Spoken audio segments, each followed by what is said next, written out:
எபேசு நிருபம் புதிய ஏற்பாட்டில் பக்கம் 263. எபேசு நிருபத்தை எடுத்துக்கொள்வோம்.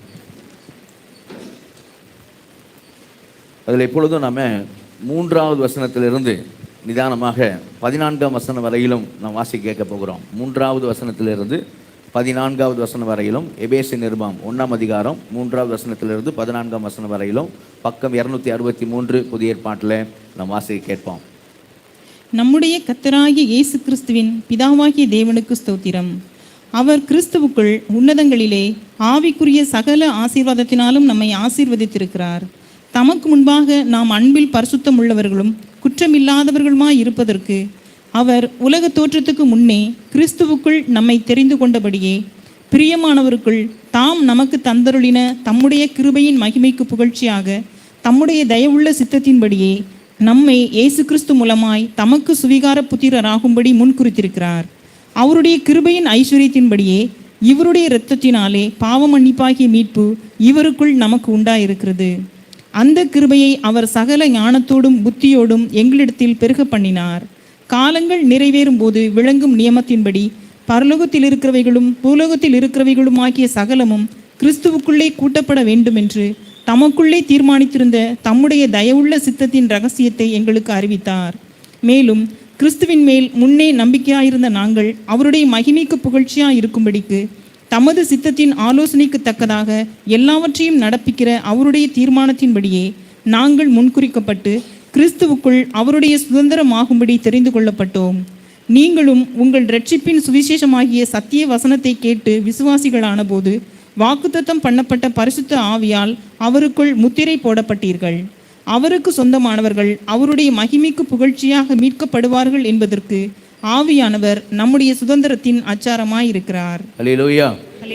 உற்சாகமா சொல்லுவோமா? அல்லேலூயா. ஏன் இந்த 3வது வசனத்திலிருந்து 14ஆம் வசனம் வரையிலும் நாம் வாசிக்க கேட்டோம்னு சொன்னால் கவனிங்கள்.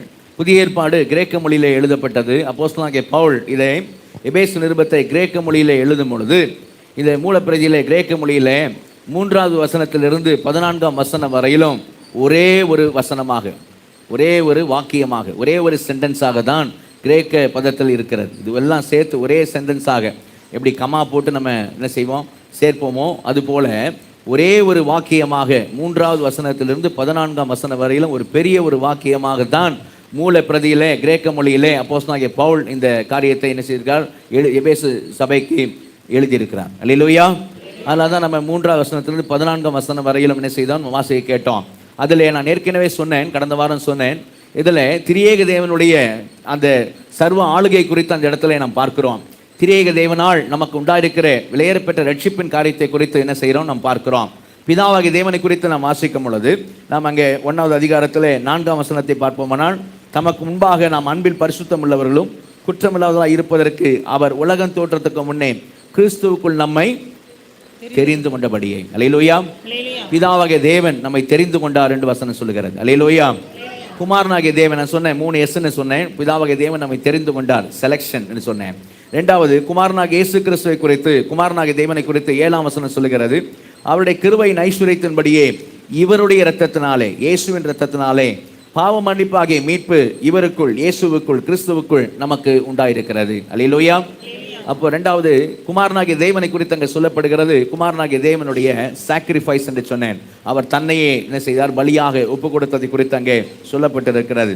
3வது திரியேக தேவனுடைய தேவத்துவத்தில் 3வது நபராக இருக்கக்கூடிய பரிசுத்த ஆவியானவரை குறித்து நாம் என்ன செய்கிறோம், 13ஆம் வசனத்தில் பார்க்கிறோம்.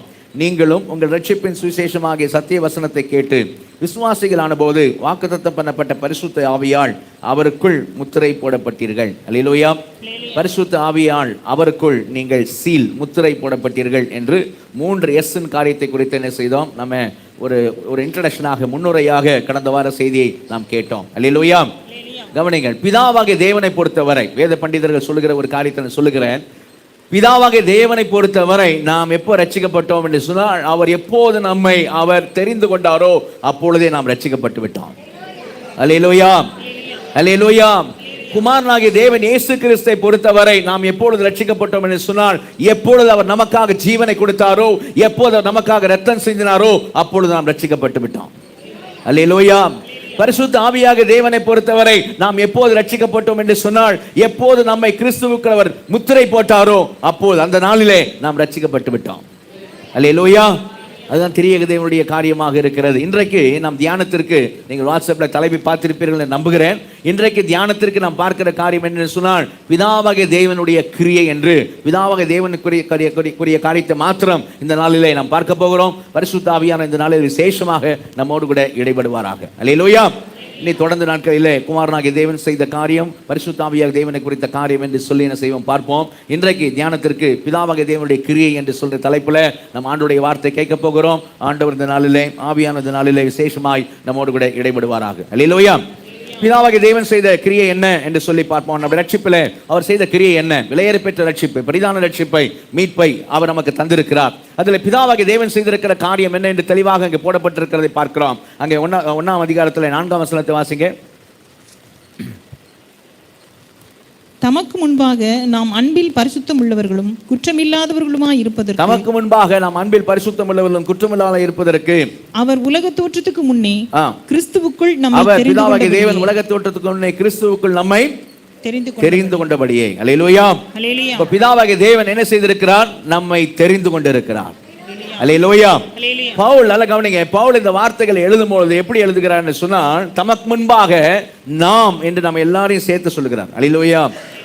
அல்லேலூயா. தனிப்பட்ட விதத்தில் சொல்லவில்லை, எல்லாரையும் சேர்த்து தமக்கு முன்பாக நாம் பரிசுத்தம் உள்ளவர்களும் குற்றமில்லாத, அன்பில் பரிசுத்தம் உள்ளவர்களும் குற்றமில்லாத இருப்பதற்கு அவர் உலக தோற்றத்துக்கு முன்னே கிறிஸ்துவுக்குள் நம்மை தெரிந்து கொண்டபடியே. அல்லேலூயா. நாம், நம்மை என்று நம்ம எல்லாரையும் சேர்த்து அங்கே ஆவியானவர் அப்போஸ்தலனாகிய பவுலை கொண்டு சொல்லுகிறதை பார்க்கிறோம். அங்கே நாம், நம்மை என்று சொல்லுகிறதான அந்த காரியம் எதை குறிக்கிறது என்று சொன்னால், சபையை குறிக்கிற வார்த்தையாக இருக்கிறது. அல்லேலூயா. நாம் யாரு? கிறிஸ்துவின் சரீரமாகிய கிறிஸ்துவின் சுயரத்தத்தினாலே சம்பாதிக்கப்பட்ட சபையாக இருக்கிறோம். அல்லேலூயா. கவனிங்க, இஸ்ரேல் ஜனங்களை குறித்து சொல்லும் பொழுது, இந்த இஸ்ரேல் ஜனங்களுடைய காரியத்தை பார்க்கும் பொழுது பழைய ஏற்பாட்டில் எத்தனையோ ஜனங்கள் இருந்தார்கள். ஆனால் வேதம் சொல்லுகிறது, தேவன் யாரை தான் தெரிந்து கொண்டார் என்று சொன்னால், மற்ற ஜனங்களை அல்ல, எல்லா மாம்சமான யாவருக்கும் அவரே தேவனாய் இருக்கிறார். ஆனாலும் அவர் யாரை தான் தெரிந்து கொண்டார் என்று சொன்னால், ஒரு குறிப்பிட்ட கூட்டத்தை மாத்திரம்தான் அவர் தெரிந்து கொண்டார் என்று சொல்லி பார்க்கிறோம். வாசிங்க, உபாகமத்தின் புஸ்தகத்திலே 14ஆம் அதிகாரத்திலே 2ஆம் வசனத்தை வாசிங்க. உபாகமம் 14ஆம் அதிகாரம் 2வது வசனம். நீங்கள் உங்கள் தேவனாகிய கர்த்தருக்கு பரிசுத்தமான ஜனங்கள், பூமியின் மீதெங்கும் உள்ள எல்லா ஜனங்களிலும், வார்த்தை கவனிங்க, பூமியின் மீதெங்கும் உள்ள எல்லா ஜனங்களிலும் உங்களையே கர்த்தர் தமக்கு சொந்த ஜனங்களாய் இருக்க தெரிந்து கொண்டார். அல்லேலூயா. அன்றைக்கு அந்த இஸ்ரவேல் ஜனங்களை அவருக்கு சொந்த ஜனமாக இருக்கும்படி பூமியில எல்லா மனிதர்கள் இருந்தாலும் அவர்கள் அந்த ஒரு கூட்டத்தை அவர் தனக்கு சொந்த ஜனமாக தெரிந்து கொண்டாரே, அதே தேவன் தான் சபையை தெரிந்து கொண்டார். அல்லேலூயா. நம்மை தெரிந்து கொண்டார். அல்லேலூயா. சபை அப்படின்னு என்ன சொல்றது? இது கட்டடத்தில் இல்லை, பில்டிங் இல்லை, சபைங்கிறது யாருன்னு சொன்னா, இது நமக்கு ஆராதனைக்கு வருகிற ஜப கூட, ஆராதனை கூடமா இருக்கிறது. ஆனா சபை யாருன்னு சொன்னா, நீங்கள் நானதான் சபை. அல்லேலூயா. அல்லேலூயா. அப்போ தேவன், கவனிங்க, தேவன் இந்த உலகத்திலே, சரிங்களா, எப்போ? உலகம் தோற்றுவதற்கு முன்னே வாசிக்கிறோம். தமக்கு முன்பாக நாம் அன்பில் பரிசுத்தம் உள்ளவர்களும் குற்றமில்லாதவர்களாய் இருப்பதற்கு அவர் உலக தோற்றத்துக்கு முன்னே, இந்த உலகமே உண்டாவதற்கு முன்னே தேவன் கிறிஸ்துவுக்குள்ளே சபையை தெரிந்து கொண்டார். அல்லேலூயா. இந்த உலகத்திலே தேவன் எந்த ஆசிரமத்தை தெரிந்து கொள்ளவில்லை, இல்லங்களை தெரிந்து கொள்ளவில்லை, தொண்டு நிறுவனங்களை ஆண்டவர் தேவன் தெரிந்து கொள்ளவில்லை, கல்வி கூடங்களை தெரிந்து கொள்ளவில்லை, தொழில் கூடங்களை தெரிந்து கொள்ளவில்லை, ஏதோ ஒரு கட்சியை அவர் தெரிந்து கொள்ளவில்லை, ஏதோ ஒரு மதத்தை அவர் தெரிந்து கொள்ளவில்லை, அல்லது ஏதோ ஒரு குறிப்பிட்ட தேசத்தை அவர் தெரிந்து கொள்ளவில்லை. ஆனால் இந்த உலகத்திலே தேவன் தெரிந்து கொண்டார். உலகம் உண்டாவதற்கு முன்னமே அவர் தெரிந்து கொண்ட ஒரு காரியம் என்னன்னு சொன்னால், சபையை தேவன் தெரிந்து கொண்டார். அல்லேலூயா. நம்ம எவ்வளவு ஸ்பெஷல்னு பாருங்க. அல்லேலூயா. சபை வேற எதையும் இந்த உலகத்தில் என்ன செய்யல. எத்தனையோ சமுதாய தொண்டாற்றுகிற நிறுவனங்கள் உண்டு, ஆசிரமங்கள், நல்ல செய்கிற ஆசிரமங்கள் உண்டு, சரியா, இன்னும் நிறைய காரியங்கள் உண்டு. எத்தனை கட்சி, எத்தனை மதம், எத்தனை தேசங்கள், ஆனால் இது எதையும் அவர் தெரிந்து கொள்ளலை. சபையை தேவன் தெரிந்து கொண்டார். அல்லேலூயா. அப்ப சபை என்று சொல்லி அது பொதுவாய்த்தான் அங்கே சொல்லப்பட்டு நம்மை, நாம் என்று கொடுக்கப்பட்டிருக்கிறது. அப்படின்னா அப்ப தனிப்பட்ட விதத்தில் என்னை ஆண்டவர் தெரிந்து கொள்ளவில்லையா அப்படின்னு ஒரு நம்ம கேள்வி ஒரு கேட்போமானால், தட் இஸ் இம்ப்ளிசிட் என்று சொல்வார். அதாவது அது உள்ளே அடங்கி இருக்கிறது. அல்லேலூயா. ஏன்னா தனித்தனி நபர்கள் சேர்ந்துதான் என்னது? சபையா இருக்கிறோம். அல்லேலூயா. பல குடும்பங்கள் சேர்ந்து தான் ஒரு குடும்பமாய் சபையாக இருக்கிறோம். அல்லேலூயா. இப்போ தனிப்பட்ட நபர்களும் அதில் அடங்க, தனிப்பட்ட நபர்கள் சேர்ந்து தானே செய்யறாம சபையாக இருக்கிறோம். அப்போ தனிப்பட்ட விதத்தில் சொல்ல வேண்டுமானால் கவனிங்க, முக்கியமான ஒரு காரியம் சொல்ல, தனிப்பட்ட விதத்தில் இந்த வார்த்தையை தெரிந்து கொள்ளுதல் என்கிற வார்த்தையை நாம் புரிந்து கொள்ள வேண்டுமானால் என்னுடைய வாழ்க்கையில் நடந்த ஒரு காரியத்தை நான் உங்களுக்கு சொல்ல விரும்புகிறேன், நீங்கள் புரிந்து கொள்வதற்காக. சரிங்களா? என்ன காரியம் என்று சொன்னால் 1995ஆம் ஆண்டில், சரிங்களா, நான் செமினரியில் குருவானராக வேண்டும் படித்ததுக்கப்புறம் விருப்பமில்லைன்னு சொல்லி வெளியே வந்த பிறகு நான் வேலைக்கு போக வேண்டிய காரியம் இருந்தது. அதனால் நான் வேலையில் முதல் வேலைக்கு நான் போன காரியம் லேண்ட்மார்க்னு சொல்லக்கூடிய ஒரு பெரிய ஒரு கடை. அது இப்போதும் இருக்கிறது. லேண்ட்மார்க் சொல்லக்கூடிய கடை இப்போதும் ஸ்பென்சர் பிளாஸாவில் கூட இருக்கிறது. நுங்கம்பாக்கத்தில் இருந்ததான ஒரு பெரிய ஒரு ஷோரூமில் லேண்ட்மார்க்னு சொல்லக்கூடிய கடையில் நான் வந்து அங்கே சேல்ஸ் ஆளாக நான் அங்கே வேலை செய்தேன். 1000 ரூபா சம்பளத்துக்கு 1995 நான் அங்கே வேலை செய்தேன். அது பெரிய கடை. அது கடையில் வந்து கிஃப்ட் ஐட்டம்ஸ் இருக்கும், மற்றுமாக வீட்டுக்கு தேவையான பொருட்கள், மிக்ஸி கிரைண்டர் அது இல்லை, வீட்டுக்கு தேவையான பொருட்கள் வந்து கப் அண்ட் சாசர், அது போல் இந்த கிச்சனில் தேவைப்படுகிற பொருட்கள் இருக்கும். நிறைய புக்ஸ் செக்ஷன் தனியாக இருக்கும், ஹவுஸ் ஹோல்ட் திங்ஸ் தனியாக இருக்கும், இப்படி ஒவ்வொன்றும் தனித்தனியாக இருக்கும். ஸ்டேஷ்னரி சொல்லும் போது பிள்ளைகள் ஸ்கூல் படிப்புக்கு தேவையான ஸ்டேஷ்னரிஸ் ஐட்டங்களும் ஆஃபீஸ்க்கு தேவையான ஸ்டேஷ்னரி ஐட்டங்களும் அதில் இருக்கும். இப்படி ஒவ்வொரு டிபார்ட்மெண்ட் தனித்தனியாக இருக்கும். பெரிய ஒரு ஷோரூம். அப்புறம் பெரிய ஷோரூமில் அந்த ஒரு ஸ்டேஷ்னரி என்று சொல்லக்கூடியதான அந்த ஸ்டேஷ்னரி டிபார்ட்மெண்ட்டில் நான் ஸ்டேஷ்னரி இன்சார்ஜாக, ஸ்டேஷ்னரி சேல்ஸ் பர்சனாக, நான் விற்கிறவனாக அந்த ஸ்டேஷ்னரி காரியத்தில் நான் இருந்தேன். அப்போது நிறைய பேர் என்ன செய்வாங்க, வாங்குறதுக்காக வருவார்கள். அதில் ஒருத்தர் வந்தார். அவர் பேர் இளங்கோவன். அவர் வந்து என்ன செய்தான்னு சொன்னால், அவர் வாங்க தான் வந்திருக்கிறார். நான் நினச்சேன் அவர் வாங்க தான் வந்தது போல தான் இந்த இடத்துல பேசி கொண்டிருந்தார். அங்கே கண்டிப்பாக என்ன செய்யணும், இங்கிலீஷில் தான் வர கஸ்டமர்ஸ் இங்கிலீஷில் தான் பேசணும். ஸோ அதனால் ஆண்டவர் கிருபை தந்திருந்தார், இங்கிலீஷில் பேசிட்டு இருந்தேன். அவருக்கு நான் ஹெல்ப் பண்ணிகிட்டு இருந்தேன். இதெல்லாம் வேணும், ஃபைல்ஸ்லாம் வேணும், ஃபோல்டர்ஸ்லாம் வேணும்னு சொல்லும்போது நான் ஹெல்ப் பண்ணேன். அவர் எப்படி பேச்சு கொடுத்துட்டே இருந்தார். பேச்சு கொடுத்துட்டே இருந்துட்டு அவர் என்கிட்ட சொன்ன காரியத்தை கவனிங்க. அவர் நான் இப்போ சொல்ல போகிற வார்த்தைக்கு தான் அவர் என்கிட்ட பேசலை, ஆனால் அந்த அர்த்தத்தில் தான் பேசினார். ஆனால் நாம் வேத வாக்கியங்களை புரிந்து கொள்வதற்காக நான் பைபிள் இருக்கிற வார்த்தைகளையே நான் உபயோகப்படுத்த விரும்புகிறேன். அல்லேலூயா, அல்லேலூயா. அவர் என்கிட்ட பேசின வார்த்தைகள் என்னன்னு சொன்னால், அந்த இடத்துல 95 நான் அங்கே வேலை செய்யும்போது என்னை பார்த்து சொன்னார், உங்கள் பேர் என்னன்னு கேட்டார். என்னை கேட்டுட்டு, இமானுவேல் அப்படின்னு சொல்லிட்டு, நீங்கள் டைம் வேஸ்ட் பண்ணிக்கிட்டு இருக்கீங்க இந்த இடத்துல. நீங்கள் வந்து நல்ல உங்களுக்கு இந்த மார்க்கெட்டிங் கூடிய அந்த காரியங்கள்லாம் உங்கள்கிட்ட இருக்குது. நானும் இங்கே என்ன பண்ணுறீங்க, நீங்கள் டைம் வேஸ்ட் பண்ணிக்கிட்டு இருக்கீங்க அப்படின்னு சொல்லிட்டு அவர் என்கிட்ட சொன்ன காரியம் தெரியுமா, நான் சுற்றி வந்தேன், லேண்ட்மார்க்கை சுற்றி எல்லா சேல்ஸ் பர்சன்ட்டையும் நான் பேசினேன், எல்லார்ட்டையும் நான் பேசினேன். நான் வந்த நோக்கம் என்னென்னா, எனக்கு என்னுடைய கம்பெனிக்கு ஒரு மார்க்கெட்டிங் எக்ஸிக்யூட்டிவ் வேணும், அது நல்ல ஒரு ஆளை தேர்ந்தெடுக்கணும்னு வந்தேன். உங்களை நான் தெரிந்து கொண்டேன்னு சொன்னார். அல்லேலூயா. உங்களை நான் தெரிந்து கொண்டேன். வார்த்தை கவனி. உங்களை நான் தெரிந்து கொண்டேன். வருகிற மாதம் 1ஆம் தேதியிலிருந்து என்னுடைய கம்பெனியில் நீங்கள் மார்க்கெட்டிங் எக்ஸிக்யூட்டிவாக இருக்கும்படி உங்களை நான் முன்குறிக்கிறேன். நான் இப்போ வேத வசனத்தின்படி நான் சொல்கிறேன், சரியா? அந்த வார்த்தைகள்லாம் உங்களை நான் முன்குறிக்கிறேன்னு சொன்னார். உங்களை நான் தெரிந்து கொண்டேன், உங்களை என்ன செய்கிறேன், முன்குறிக்கிறேன். என்னுடைய கம்பெனியுடைய பெயர் கம்ப்யூட்டர் கன்சல்டன்சி சென்டர், CCC என்று ஷார்ட்டாக அழைக்கப்படும். இதோ என்னுடைய கார்டு. உங்களை நான் வேலைக்கு அழைக்கிறேன் சொன்னார். உங்களை நான் அழைக்கிறேன். நீங்கள் அழைப்பு ஏற்று நீங்கள் வந்தால் நான் உங்களை மார்க்கெட்டிங் எக்ஸிக்யூட்டிவாக நான் மாற்றுவேன். உங்களுக்கு இப்போ இருக்கிற சம்பளத்தோடு அதிகமாக சம்பளம் கொடுப்பேன், இன்சென்டிவ் கொடுத்து உங்களை நான் உயர்த்துவேன். சரிங்களா? இதெல்லாம் என்ன செய்ய சொன்னார். சொல்லிட்டு சொன்னார், ஒரே ஒரு கண்டிஷன் இமானுவேல். என்ன கண்டிஷன் அப்படின்னா, நீங்கள் இந்த இடத்துல இன்டர்வியூக்கு வரும்போது நீங்கள் என்கிட்ட நான் மேனேஜிங் டைரக்டராக இருக்கிறேன், என்னோட தான் கம்பெனி. ஆனால் என்கிட்ட எங்கள் ப்ரொசீஜர் எப்படின்னு சொன்னால், நீங்கள் இன்டர்வியூ வரதுக்கு முன்னாடி நீங்கள் மார்க்கெட்டிங் மேனேஜர்கிட்ட இன்டர்வியூ அட்டன் பண்ணணும். அதை பாஸ் பண்ணி ஜென்ரல் மேனேஜர்கிட்ட இன்டர்வியூ அட்டன் பண்ணணும். ஜென்ரல் மேனேஜர்கிட்டையும் பாஸ் பண்ணி அதுக்கப்புறம் தான் நீங்கள் எங்கிட்ட வர முடியும். அதனால் நீங்கள் வந்து 2 இன்டர்வியூ நீங்கள் தாண்டி தான் 3ஆவதாக என்ன செய்ய முடியும், என்கிட்ட வர முடியும். நெக்ஸ்ட் வீக் வாங்க அப்படின்னு சொல்லிட்டு என்ன செய்தார், அவர் சொல்லிட்டு போனார். சரிங்களா?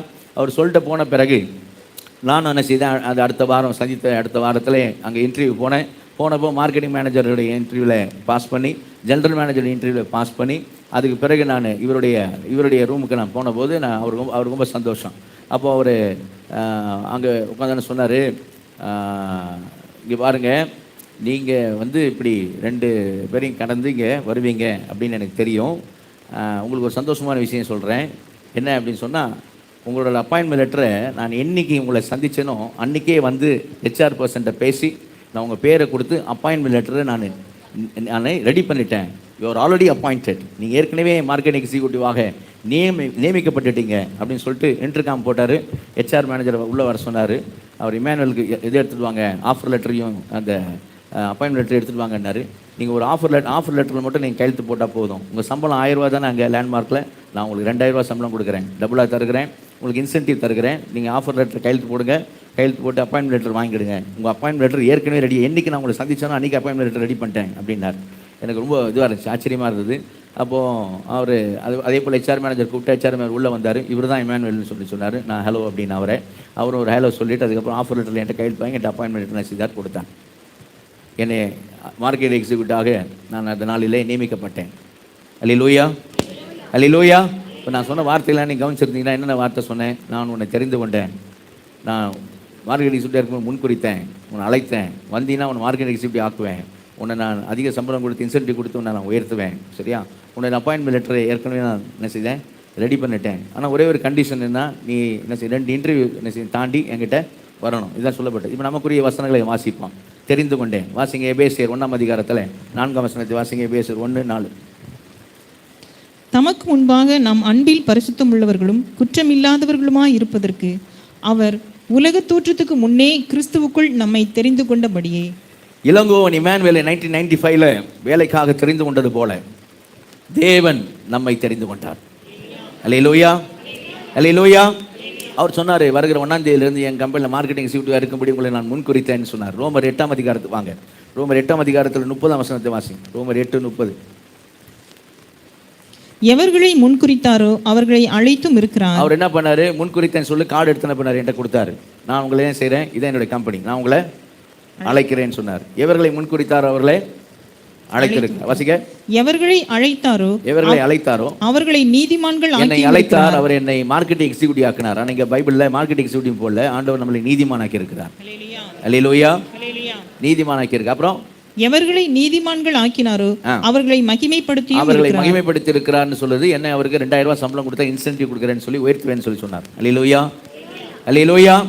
அப்பாயின்மெண்ட் லெட்டர் ஏற்கனவே ரெடி அப்படின்னு சொல்லி சொன்னார் இல்லையா? அது பாருங்க. அப்போஸ்தலர் நடபடிகள் 13ஆம் அதிகாரத்துக்கு நாம் வருவோம். அப்போஸ்தலர் நடபடிகள் 13ஆம் அதிகாரத்துக்கு நாம் வந்தால் அங்கே ஒரு கூட்டத்தை குறித்து நாம் வாசிக்கிறோம். 13ஆம் அதிகாரத்தில் 48ஆம் வசனத்தை வாசிங்க. புறஜாதியார் அதை கேட்டு சந்தோஷப்பட்டு கர்த்தருடைய வசனத்தை மகிமைப்படுத்தினார்கள். நித்திய ஜீவனுக்கு நியமிக்கப்பட்டவர்கள் எவர்களோ அவர்கள் விசுவாசித்தார்கள். நித்திய ஜீவனுக்கு அப்பாயிண்டட் யாரோ, நியமிக்கப்பட்டவர்கள் யாரோ எவர்களோ அவர்கள் விசுவாசித்தார்கள். அல்லேலூயா, அல்லேலூயா. எனக்கு அப்பாயின்மெண்ட் லெட்டர் ஏற்கனவே ரெடி பண்ணி வச்சிருந்தார். அப்படி தான் பைபிள் வசனம் சொல்லுது. Appointment letter appointed for eternity, eternal life. Hallelujah. நித்திய ஜீவனுக்காக நியமிக்கப்பட்டவர்கள் எவர்களோ அவர்கள் விசுவாசித்தார்கள். அல்லேலூயா. இப்போ என்னுடைய கண்டிஷனுடைய காரியத்தை நான் சொல்லிட்டு மறுபடியும் இந்த வசனத்துக்குள்ள வரேன். கவனிங்க. அவர் சொன்னார், கண்டிஷன் என்ன, நீ 2 இன்டர்வியூ நீங்கள் கிராஸ் பண்ணி என்ன செய்யணும், 3ஆவது இன்டர்வியூவில் எனக்குள்ள நீங்கள் வரணும் அப்படின்னாரு. ஸோ அந்த வருகிறது இந்த அழைப்பை ஏற்று நான் போன காரியத்தை நம்ம ஸ்பிரிச்சுவலாக ஆவிக்குரிய காரியத்தமாக பார்க்கும்போது எப்படி பார்க்குறேன், லேண்ட்மார்க்லேருந்து நான் கம்ப்யூட்டர் கன்சல்டன்சிக்கு போனது, அவர் அழைப்பை ஏற்று நான் போனது மனம் திரும்பினதாய் பார்க்குறேன். அல்லேலூயா, அல்லேலூயா. நம்முடைய காரியத்தை எப்படி பார்க்குறேன், ஆவிக்குரிய இதில் மனம் திரும்பினதாய் பார்க்குறேன். மார்க்கெட் எக்ஸிக்யூட்டிவ்கிட்ட இன்டர்வியூ அட்டன் பண்ணதை எப்படி பார்க்குறேன்னா நான் விசுவாசிக்கிறேன்னு பார்க்குறேன். அல்லேலூயா. மனம் திரும்பி இயேசுவை விசுவாசித்து. ஜெனரல் மேனேஜர்கிட்ட இன்டர்வியூ எப்படி பார்க்குறேன் அப்படின்னு சொன்னால் மூழ்கி ஞானஸ்தானம் எடுக்கிறதாய் பார்க்குறேன். கரங்க தல்லையே சொல்லுவோமா? மனம் திரும்பி விசுவாசித்து மூழ்கி ஞானஸ்தானம் எடுத்து மேனேஜிங் டைரக்டர்கிட்ட இளங்கோவன்ட்ட போனதை எப்படி பார்க்குறேன்னு சொன்னால் தேவனுக்கு முன்பாக போய் ரட்சிக்கப்பட்டதை நான் பார்க்குறேன். கரங்க தலையிலே சொல்லுவோமா? அல்லேலூயா, அல்லேலூயா. அதான் அப்போது அந்த இளங்கோவன் இமானுவேலை தெரிந்து கொண்ட காரியத்தை நம்ம இங்கே பார்க்குறோம். வேத வசனத்தை பார்க்கும் ஆண்டு தேவன் நம்மளை எப்படி தெரிந்து கொண்டு இருக்கிறார் என்று வசனம் சொல்லுகிறார். கவனிங்க. இப்போ 1995 அவர் முன்னாடி நான் உட்காந்துருக்கும் போது நான் அப்போது 2 இன்டர்வியூவும் கிராஸ் பண்ணி இவர்கிட்ட முன்னாடி வந்து நம்ம உட்காந்துட்டோமே அப்படின்னு ஒரு பெருமிதம், ஒரு சந்தோஷம் எனக்கு அப்போது இருந்திருந்தாலும் அந்த டைமில் நிச்சயமாக நான் என்ன யோசித்திருப்பேன் அப்படின்னு சொன்னால் என்ன யோசித்திருப்பேன் அப்படின்னா, இவர் மட்டும், நான் 2 இன்டர்வியூ கிராஸ் பண்ணி வந்தது ஓகே தான், ஆனால் இவர் மட்டும் என்னை அழைக்காமல் இருந்திருந்தால், இவர் மட்டும் என்னை தெரிந்து கொள்ளாமல் இருந்தால், முதலாவது லேண்ட்மார்க்கில் என்னை தெரிந்து கொள்ளாமல் இருந்திருந்தால், என்னை இவர் அழைக்காமல் இருந்திருந்தால் என்ன செஞ்சிருக்க முடியாது, நான் வந்திருக்க முடியாது. 2 இன்டர்வியூ கிராஸ் பண்ணி என்ன செஞ்சிருக்க முடியாது, இவர் முன்னாடி வந்து நான் உட்கார்ந்துருக்க முடியாது. அப்போது அவர் என்னை தெரிந்து கொண்டார், அவர் என்னை அழைத்தார். அல்லேலூயா, அல்லேலூயா. இன்றைக்கி நாம் நம்முடைய தேவனுடைய காரியத்தில் பார்க்கும் பொழுது நாம் ரட்சிக்கப்பட்டிருக்கிறோம் இல்லையா? விசுவாசத்தை நம்ம செய்கிறோம், ரட்சிக்கப்பட்டிருக்கிறோம். ஆனால் தேவன் நம்மை தெரிந்து கொள்ளவில்லை என்று சொன்னாள், தேவன் நம்மை தெரிந்து கொள்ளவில்லை என்று சொன்னாள், தேவன் நம்மை அழைக்கவில்லை என்று சொன்னாள். சரிங்க? ஏன் நிலைமை இன்றைக்கி லேண்ட்மார்க்கில் அவர் தெரிந்து கொள்ளவில்லை, அழைக்கவில்லைன்னா எப்படியோ அப்படி தான் நம்முடைய நிலைமை என்ன செய்யும், இருந்திருக்கும். அல்லேலூயா. ஆனால் வேதம் சொல்லுகிறது தேவன் நம்மை கிறிஸ்துவுக்குள் தெரிந்து கொண்டார். அல்லேலூயா, அல்லேலூயா. தேவன் நம்மை கிறிஸ்துவுக்குள்ளே தெரிந்து கொண்டார். மறுபடியும் இந்த 4ஆம் வசனத்தை வாசிங்க. மறுபடியும் எபேசியர் 1:4 வாசிங்க. தமக்கு முன்பாக நாம் அன்பில் பரிசுத்தம் உள்ளவர்களும் குற்றமில்லாதவர்களுமாய் இருப்பதற்கு அவர் உலக தோற்றத்துக்கு முன்னே கிறிஸ்துவுக்குள் நம்மை தெரிந்து கொண்டபடியே. அல்லேலூயா. அல்லேலூயா. கிறிஸ்துவுக்குள் நம்மை தெரிந்து கொண்டபடியே. நான் சொன்னேன் கவனிங்க, அப்போ 2 இன்டர்வியூ தாண்டி அவர்கிட்ட போனதை குறித்து நான் சந்தோஷப்படுறேன். ஆனால் இந்த விஷயத்தை நான் கண்டிப்பாக என்ன யோசிக்கணும். எது யோசிக்கணும்? அவர் மாத்திரம் என்னை லேண்ட்மார்க்கில் தெரிந்து கொள்ளவில்லை என்று சொன்னால், அவர் மட்டும் என்ன செய்யலை, அழைக்கவில்லை என்று சொன்னால் என்ன கிடையாது, நான் போயிருக்க முடியாது. ஆனால் இன்னொன்று நான் யோசிக்கணும்ல, அவர் என்னை தெரிந்து கொண்டார், எனக்கு அழைப்பையும் கார்டையும் விசிட்டிங் கார்டையும் கொடுத்தார். நான் போகாதிருந்திருந்தா, நான் அவர் அழைப்பை ஏற்று நான் போகாதிருந்திருந்தா, அப்போ அதுவும் உண்டு இல்லை, நான் போன காரியம் உண்டு இல்லையா? சரியா? அப்போது நல்லா கவனிங்க, பைபிளில் 2 காரியமும் வேதம் சொல்லுகிறது, 2யுமே சொல்லுகிறது. தேவனுடைய சர்வ ஆளுகையும் குறித்து வேதம் பேசுகிறது, மனிதனுடைய பொறுப்பை குறித்தும் வேதம் சொல்லுகிறது. அல்லேலூயா. ஆங்கிலத்தில் காட்ஸ் சாவரனிட்டி, ஹியூமன் ரெஸ்பான்சிபிலிட்டி என்று சொல்வார்கள். 2யும் குறித்து வேதம் சொல்லுகிறது. தேவன் தெரிந்து கொண்டதை குறித்தும் சொல்லுகிறது, நாமும் விசுவாசிக்க வேண்டும் என்பதை குறித்தும் வேதம் பேசுகிறது. அல்லேலூயா. இது ரெண்டு பேரலல் ட்ரூத் என்று சொல்வார். ரெண்டு ட்ராக். சரியா? ட்ரெயின் போகிறதுக்கு 2 ட்ராக் போல பைபிள் 2ஐயும் என்ன செய்து காண்பிக்கிறது.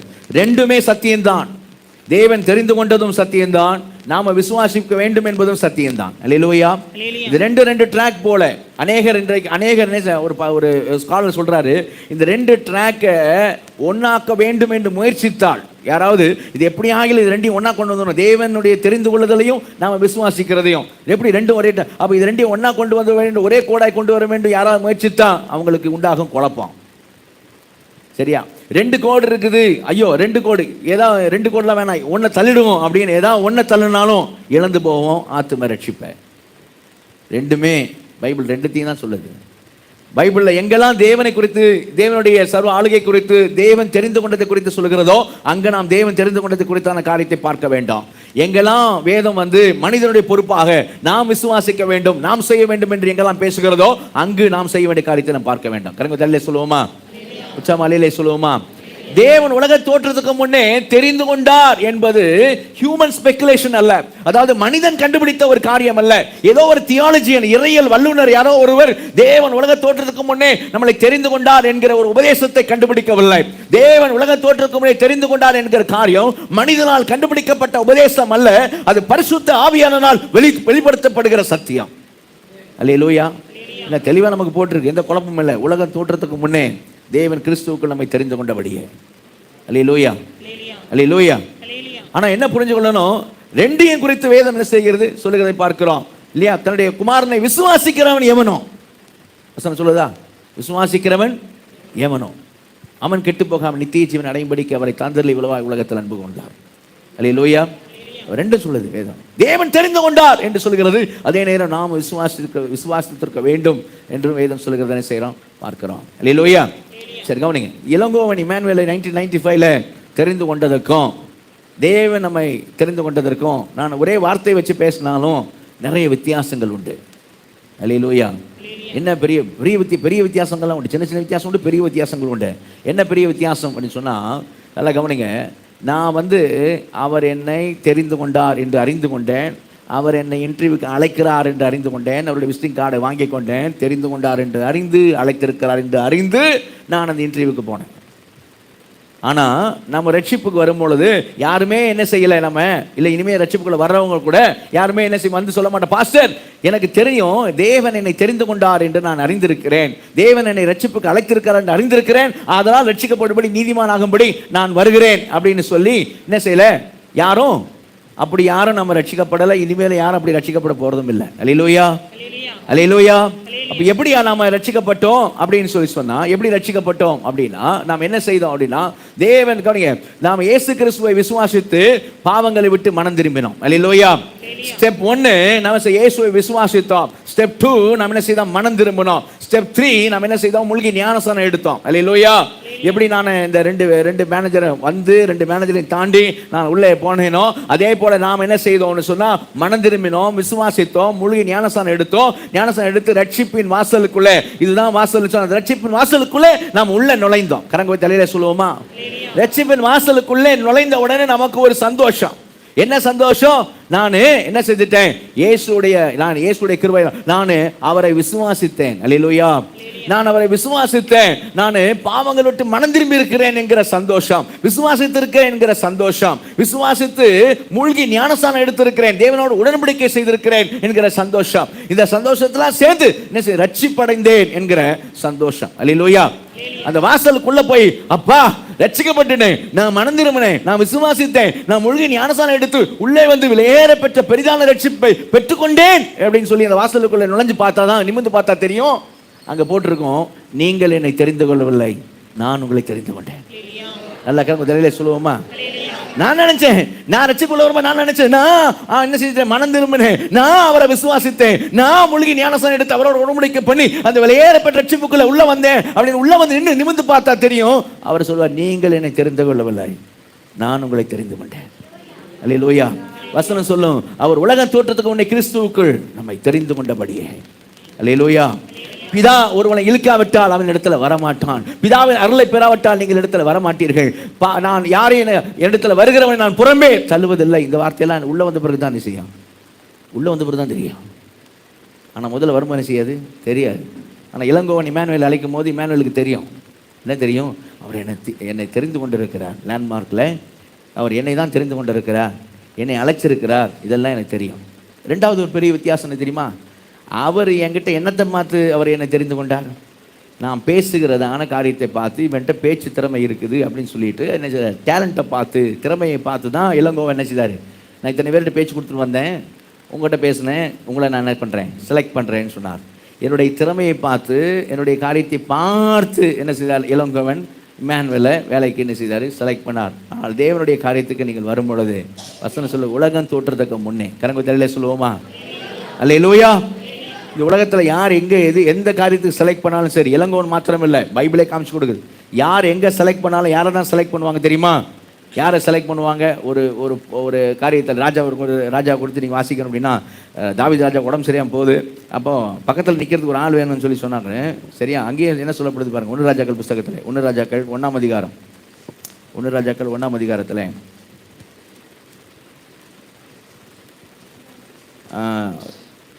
2ஆம் வசனம் 3ஆம் வசனம் வாசிக்க.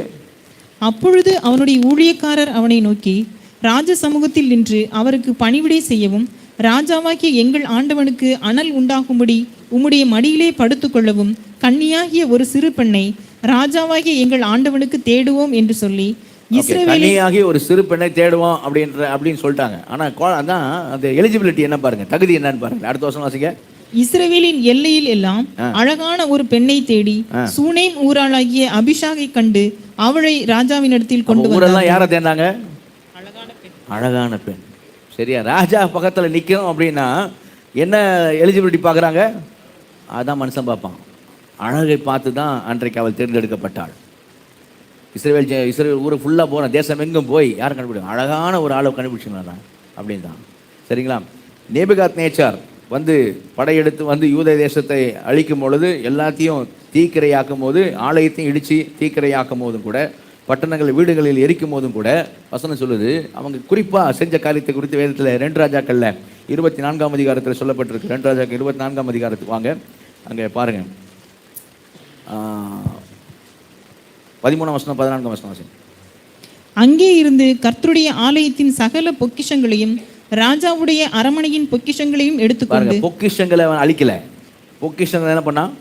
எடுத்துக்கொண்டு இஸ்ரவேலின் ராஜாவாகிய சாலமோன் கர்த்தருடைய ஆலயத்தில் உண்டாக்கி இருந்த பொன் பனிமுட்டுக்களை எல்லாம் கர்த்தர் சொல்லியிருந்தபடியே உடைத்து போட்டு, எருசலேமியர் அனைவரும் சகல பிரபுக்களும் சகல பிரபுக்களும் சகல பராக்கிரமசாலிகளுமாகிய 10,000 பேரையும் சகல தச்சரையும் கொல்லரையும் சிறைப்பிடித்து கொண்டு போனான்.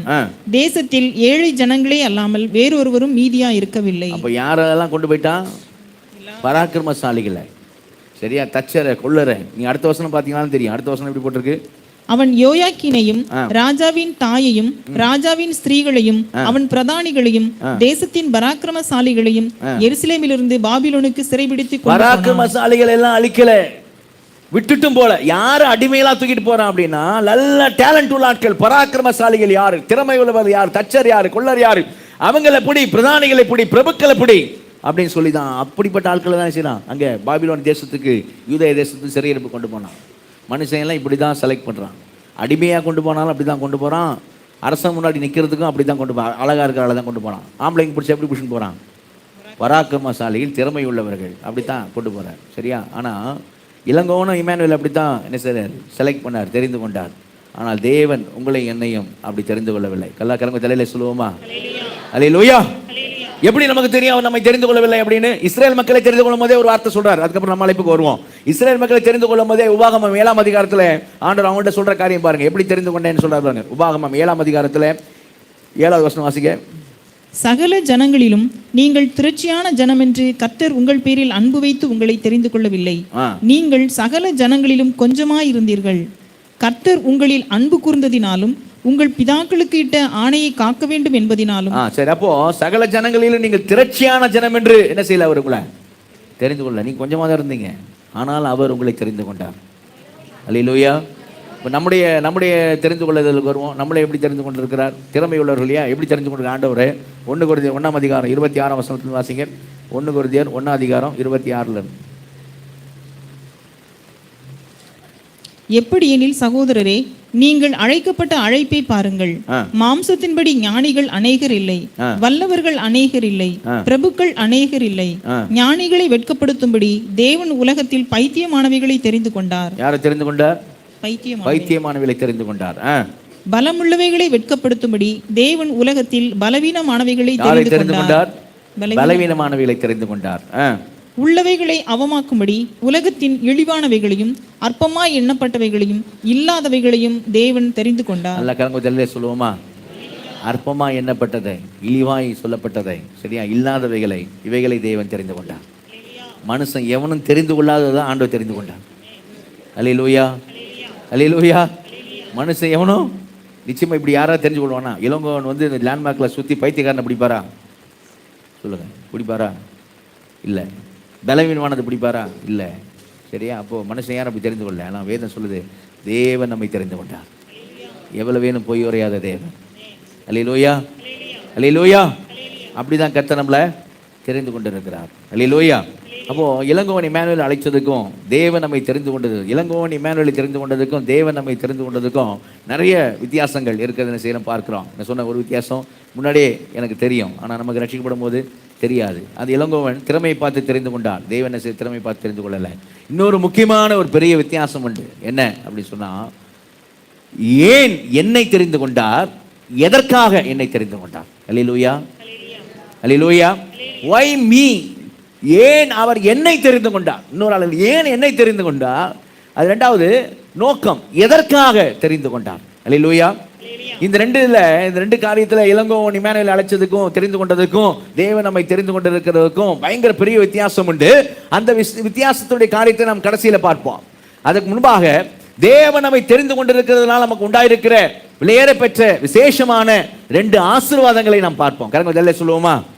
சகல ஆசீர்வாதத்தினால கர்த்தர் நம்மை, தேவன் நம்மை ஆசீர்வதித்திருக்கிறார். அல்லேலூயா. ஆவிக்குரிய சகல ஆசீர்வாதத்தினால அவர் நம்மை ஆசீர்வதித்திருக்கிறார். ரெண்டு ஆசீர்வாதம். ஒன்று ஸ்லாக்கியம், இன்னொன்று பாக்கியம். அல்லேலூயா. அது எது ஸ்லாக்கியம், எது பாக்கியம் அப்படின்னு சொல்லி பார்ப்போமானால், எதற்காக தேவன் தெரிந்து கொண்டார் அங்கே எபேசியில் சொல்லப்படுது. வாசிங்க. எபேசியர் 1ஆம் அதிகாரத்தில் 4ஆம் வசனத்திலிருந்து 6ஆம் வசனம் வரை வாசிங்க. தமக்கு முன்பாக நாம் அன்பில் பரிசுத்தம் உள்ளவர்களும் குற்றமில்லாதவர்களுமாய் இருப்பதற்கு அவர் உலக தோற்றத்துக்கு முன்னே கிறிஸ்துவுக்குள் நம்மை தெரிந்து கொண்டபடியே பிரியமானவருக்குள் தாம் நமக்கு தந்தருளின தம்முடைய கிருபையின் மகிமைக்கு புகழ்ச்சியாக தம்முடைய தயவுள்ள சித்தத்தின்படியே நம்மை இயேசு கிறிஸ்து மூலமாய் தமக்கு சுவிகார புத்திரராகும்படி முன்குறித்திருக்கிறார். இயேசு கிறிஸ்து மூலமாய் நம்மை, இயேசு கிறிஸ்து மூலமாய் தமக்கு சுவிகார புத்திரராகும்படி முன்குறித்திருக்கிறார். Hallelujah, hallelujah. எதற்காக? சுவிகார புத்திரராகும்படி. Adopted sons and daughters. Adoption சொல்லுவோம்ல, அடாப்ட் பண்ணியிருக்கிறாங்க இந்த பிள்ளையை. அவங்களுக்கு பிள்ளை இல்லை, அதனால ஒரு பிள்ளை என்ன பண்ணாங்க, அடாப்ட் பண்ணியிருக்கிறாங்க சொல்லுவோம்ல. அதுதான் அந்த வசனம் அங்கே சொல்லுகிறது. நம்மை தேவன் அடாப்ட் பண்ணியிருக்கிறார். மகன்களாக, மகள்களாக, குமாரர்களாக, குமாரத்தைகளாக, சுவிகார புத்திரராகும்படி தேவன் நம்மை தெரிந்து கொண்டார். அல்லேலூயா. இது வந்து ஸ்லாக்கியம். நாம் தேவனுக்கு பிள்ளைகளாக இருப்பது ஸ்லாக்கியம். அல்லேலூயா, அல்லேலூயா. கவனி. இது எந்த சூழ்நிலை சொல்லப்படுதுன்னா, அந்த அப்போஸ்தலனாகிய பவுல் இந்த எபேசு சபைக்கு எழுதும் போது உலகம் முழுவதும் முதல் நூற்றாண்டு எழுதப்பட்டது. உலகம் முழுவதும் ரோம பேரரசு தான். ரோம சாம்ராஜ்யத்தில் கவனிங்க, ரோம சாம்ராஜ்யத்தில் இந்த தத்தெடுக்கிற காரியம் என்பது விசேஷமான காரியம். தத்தெடுக்கிற காரியம் எப்படி தெரியுமா? மற்ற காரியங்கள் இந்த ரோம சாம்ராஜ்யத்துடைய காரியம் விசேஷமான காரியம் எப்படின்னா, அவங்க சின்ன பிள்ளையிலையும் தத்தெடுப்பாங்க, வாலிப வயசுலையும் என்ன செய்வாங்க? தத்தெடுப்பாங்க. பெரிய ஆளையும் என்ன செய்வாங்க? தத்தெடுப்பாங்க. முக்கியமாக விசேஷமாக அடிமைகளை என்ன செய்வாங்க? ரோமர்கள் சில நேரங்களில் அவங்க அடிமை செய்கிற ஒரு காரியத்தை நிமித்தம், அடிமை செய்கிற ஒரு நன்மை நிமித்தம் என்ன செய்வாங்கன்னா, அந்த அடிமைத்தனத்திலிருந்து விடுதலையாக்கி அவனை என்ன செய்வாங்கன்னா, சுவீகார புத்திரனாக நான் தத்தெடுக்கிறேன் என்ன செய்வாங்க? தத்தெடுத்துக் கொள்வாங்க. சரிங்களா? இப்படி நிறைய உண்மை காரியங்கள் உண்டு, உண்மை சம்பவங்கள் உண்டு. அதை மையப்படுத்தி கிறிஸ்துவ திரைப்படங்களும் உண்டு.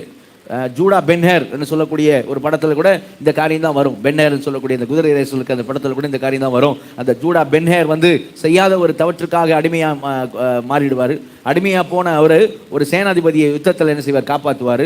அந்த யுத்தத்தில் காப்பாற்றப்பட்ட சேனாதிபதி அவன் என்ன செய்வான்? அதுக்கு பிறகு இந்த ஜூடா பென்ஹேரை அவன் அடிமைத்தனத்தின் விடுதலையாக்கி உயிரை காப்பாற்றினதுக்காக தன் பிள்ளையா என்ன செய்வான்? ஏற்றுக்கொண்டு பிள்ளைன்னு அந்த அதிகாரத்தை, மோதிரத்தை என்ன செய்வான்? ஜூடா பென்ஹேருக்கு கொடுப்பான். அதிலிருந்து அந்த ரோம சேனாதிபதியுடைய பிள்ளை அப்படிங்கிற அதிகாரத்தோட ஜூடா பென்ஹேர் என்ன செய்வார்? போவார். அப்போ போகிற இடங்களில் நீ ஒரு குற்றவாளி தானே, நீ ஒரு கிரிமினல் தானே அப்படின்னு சொல்லும் போது, இல்லை நான் யாருன்னு பாருங்க அப்படின்னு சொல்லி அந்த பலகையெல்லாம் வாங்கி அந்த மோதிரத்தை வச்சு முத்திரை போட்டு காமிப்பாரு. இங்கே பார், நான் யாருன்னு பாரு. நீ இவருடைய பிள்ளையா அப்படின்னு கேட்குற மாதிரி தான் காரியம் இருக்கானா?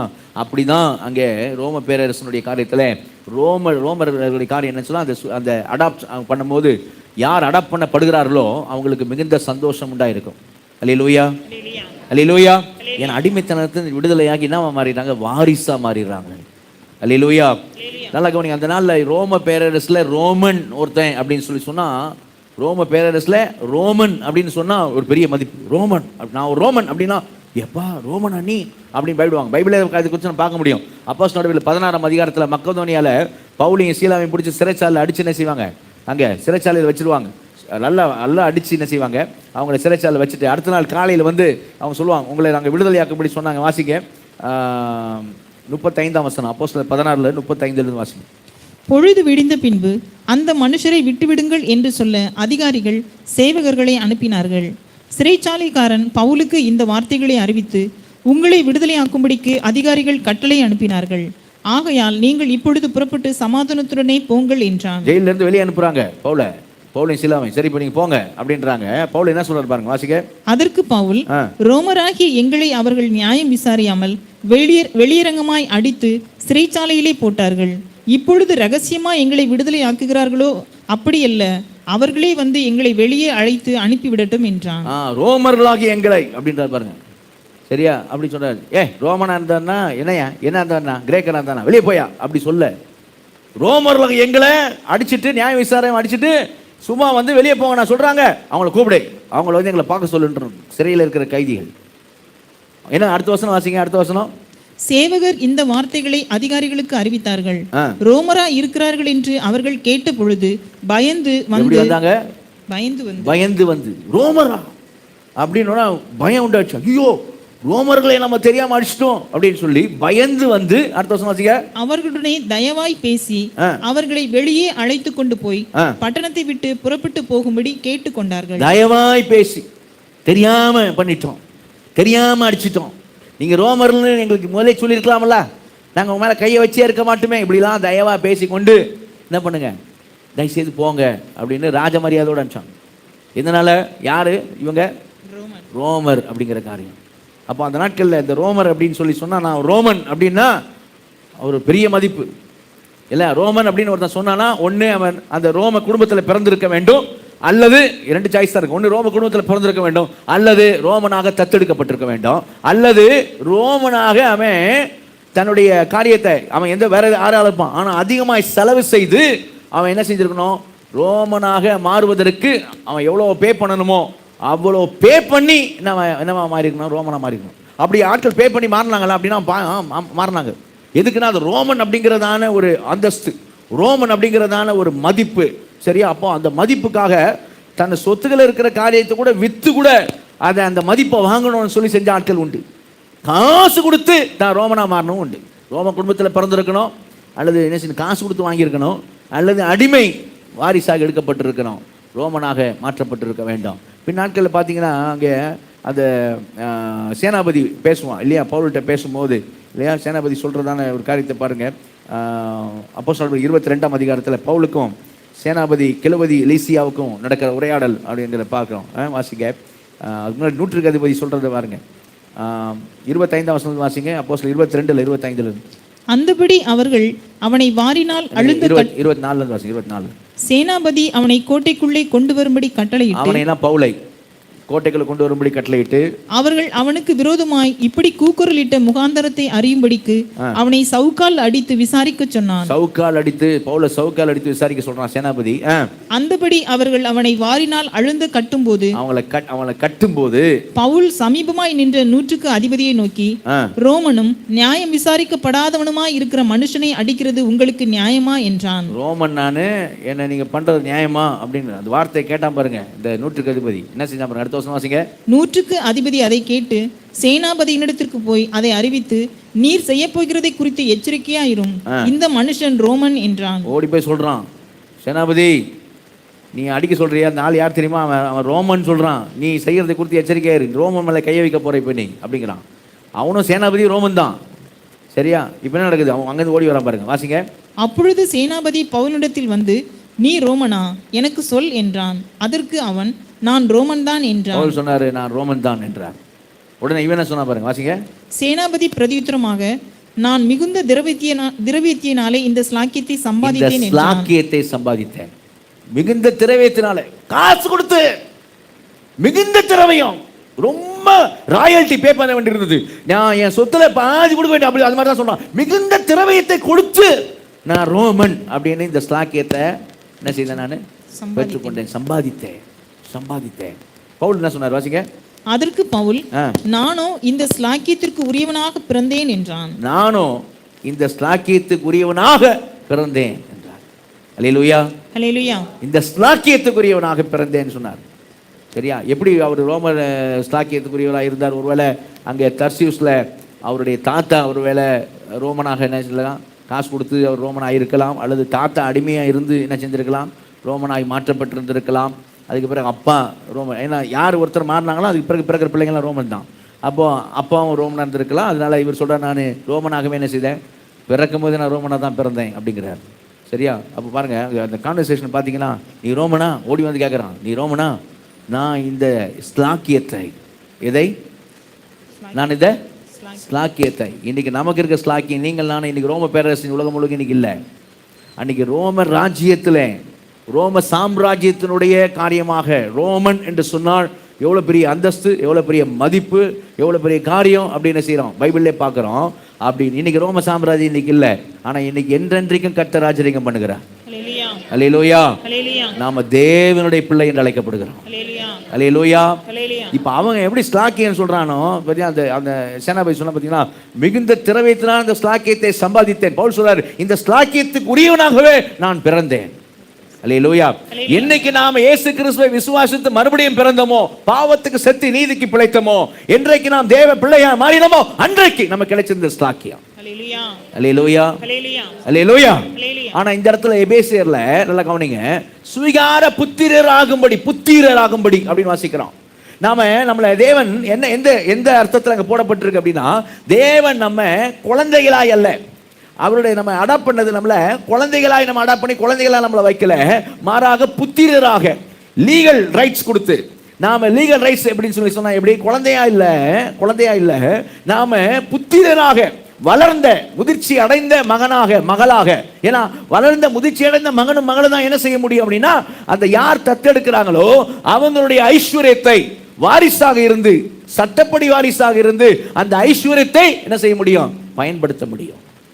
குழந்தை என்ன செய்ய முடியாது, பயன்படுத்த முடியாது. அதை தான் நம்ம கலாத்தியரில் வாசிப்போம். கலாத்தியர் அப்போஸ்தலனாகிய பவுல் கலாத்தியர் நிருபத்தில் 4ஆம் அதிகாரத்தில் இதை குறித்து சொல்லுவார். வாசிங்க, கலாத்தியர் 4ஆம் அதிகாரத்துக்கு வாங்க. கலாத்தியர் 4ஆம் அதிகாரத்தில் 1ஆம் வசனம் வாசிங்க.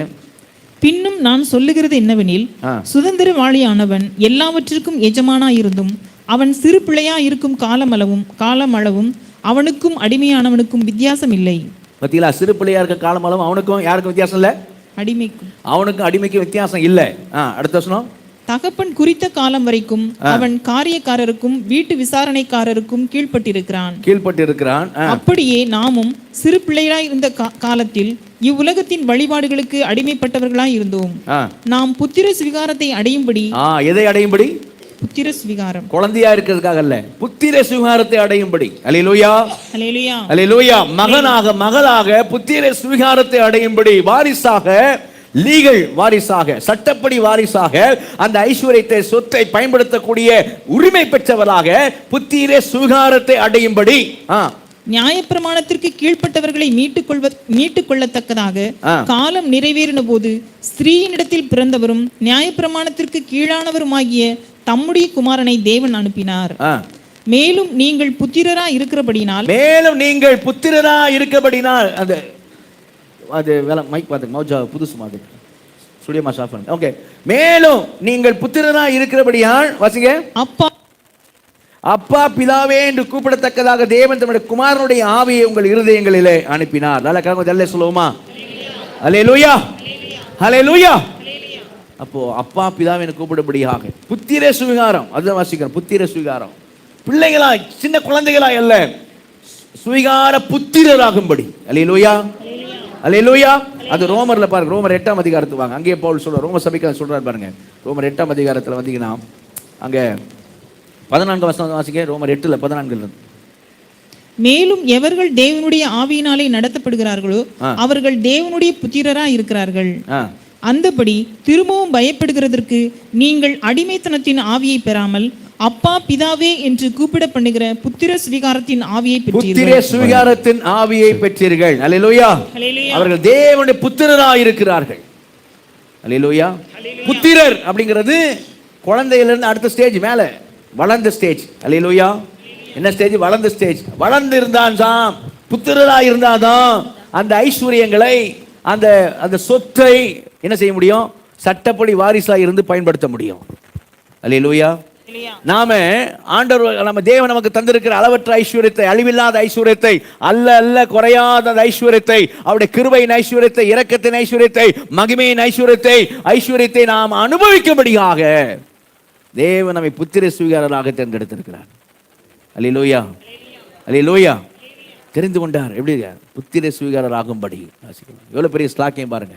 இன்னொன்று என்ன தெரியுமா? கவனிங்க, முக்கியமானது. அந்த ரோம, அந்த அதே வச்சு சொல்ற ரோம காரியத்தில் தான் இது எழுதப்பட்டிருக்கு. ரோம காரியத்தை வச்சு தான் இது எழுதப்பட்டிருக்கு. ரோம இதில் அடாப்ஷனில் எப்படிப்பட்ட காரியம் தெரியுமா? ஒரு அடிமையை, நல்லா கவனிங்க, ஒரு அடிமையை அவங்க அந்த எந்த ரோம ஆள் தனக்கு பிள்ளையாக ஒரு அடிமையை தெரிந்து கொள்கிறானோ, தெரிந்து கொண்ட பிறகு அந்த அடிமைக்கு பழைய வாழ்க்கையில, பழைய குடும்பத்தினுடைய எந்த காரியமும் இனி அவன் வாழ்க்கையில செல்லாது. அல்லேலூயா. பழைய குடும்பம் பயங்கர கடன் பட்டு இருக்குதுன்னா அந்த கடனுக்கு இவனுக்கும் எந்த சம்பந்தமும் இல்லை. அல்லேலூயா, அல்லேலூயா. இவன் தைரியமா சொல்ல முடியும். என்ன சொல்ல முடியும்? இப்ப நான் அவன் அல்ல, இப்ப நான் இவருடைய பிள்ளை, இந்த ரோம சேனாதிபதியினுடைய பிள்ளை, அப்படி சொல்ல முடியும். டேய், அந்த கடன் என்ன? உங்க தாத்தா வாங்கின கடன் என்ன? அது என் தாத்தா வாங்கினதுன்னா அங்க போய் கேளு தாத்தா, அப்படிதான் சொல்ல முடியும். இனி அதுக்கு எனக்கு என்ன இல்லை, சம்பந்தம் இல்லை.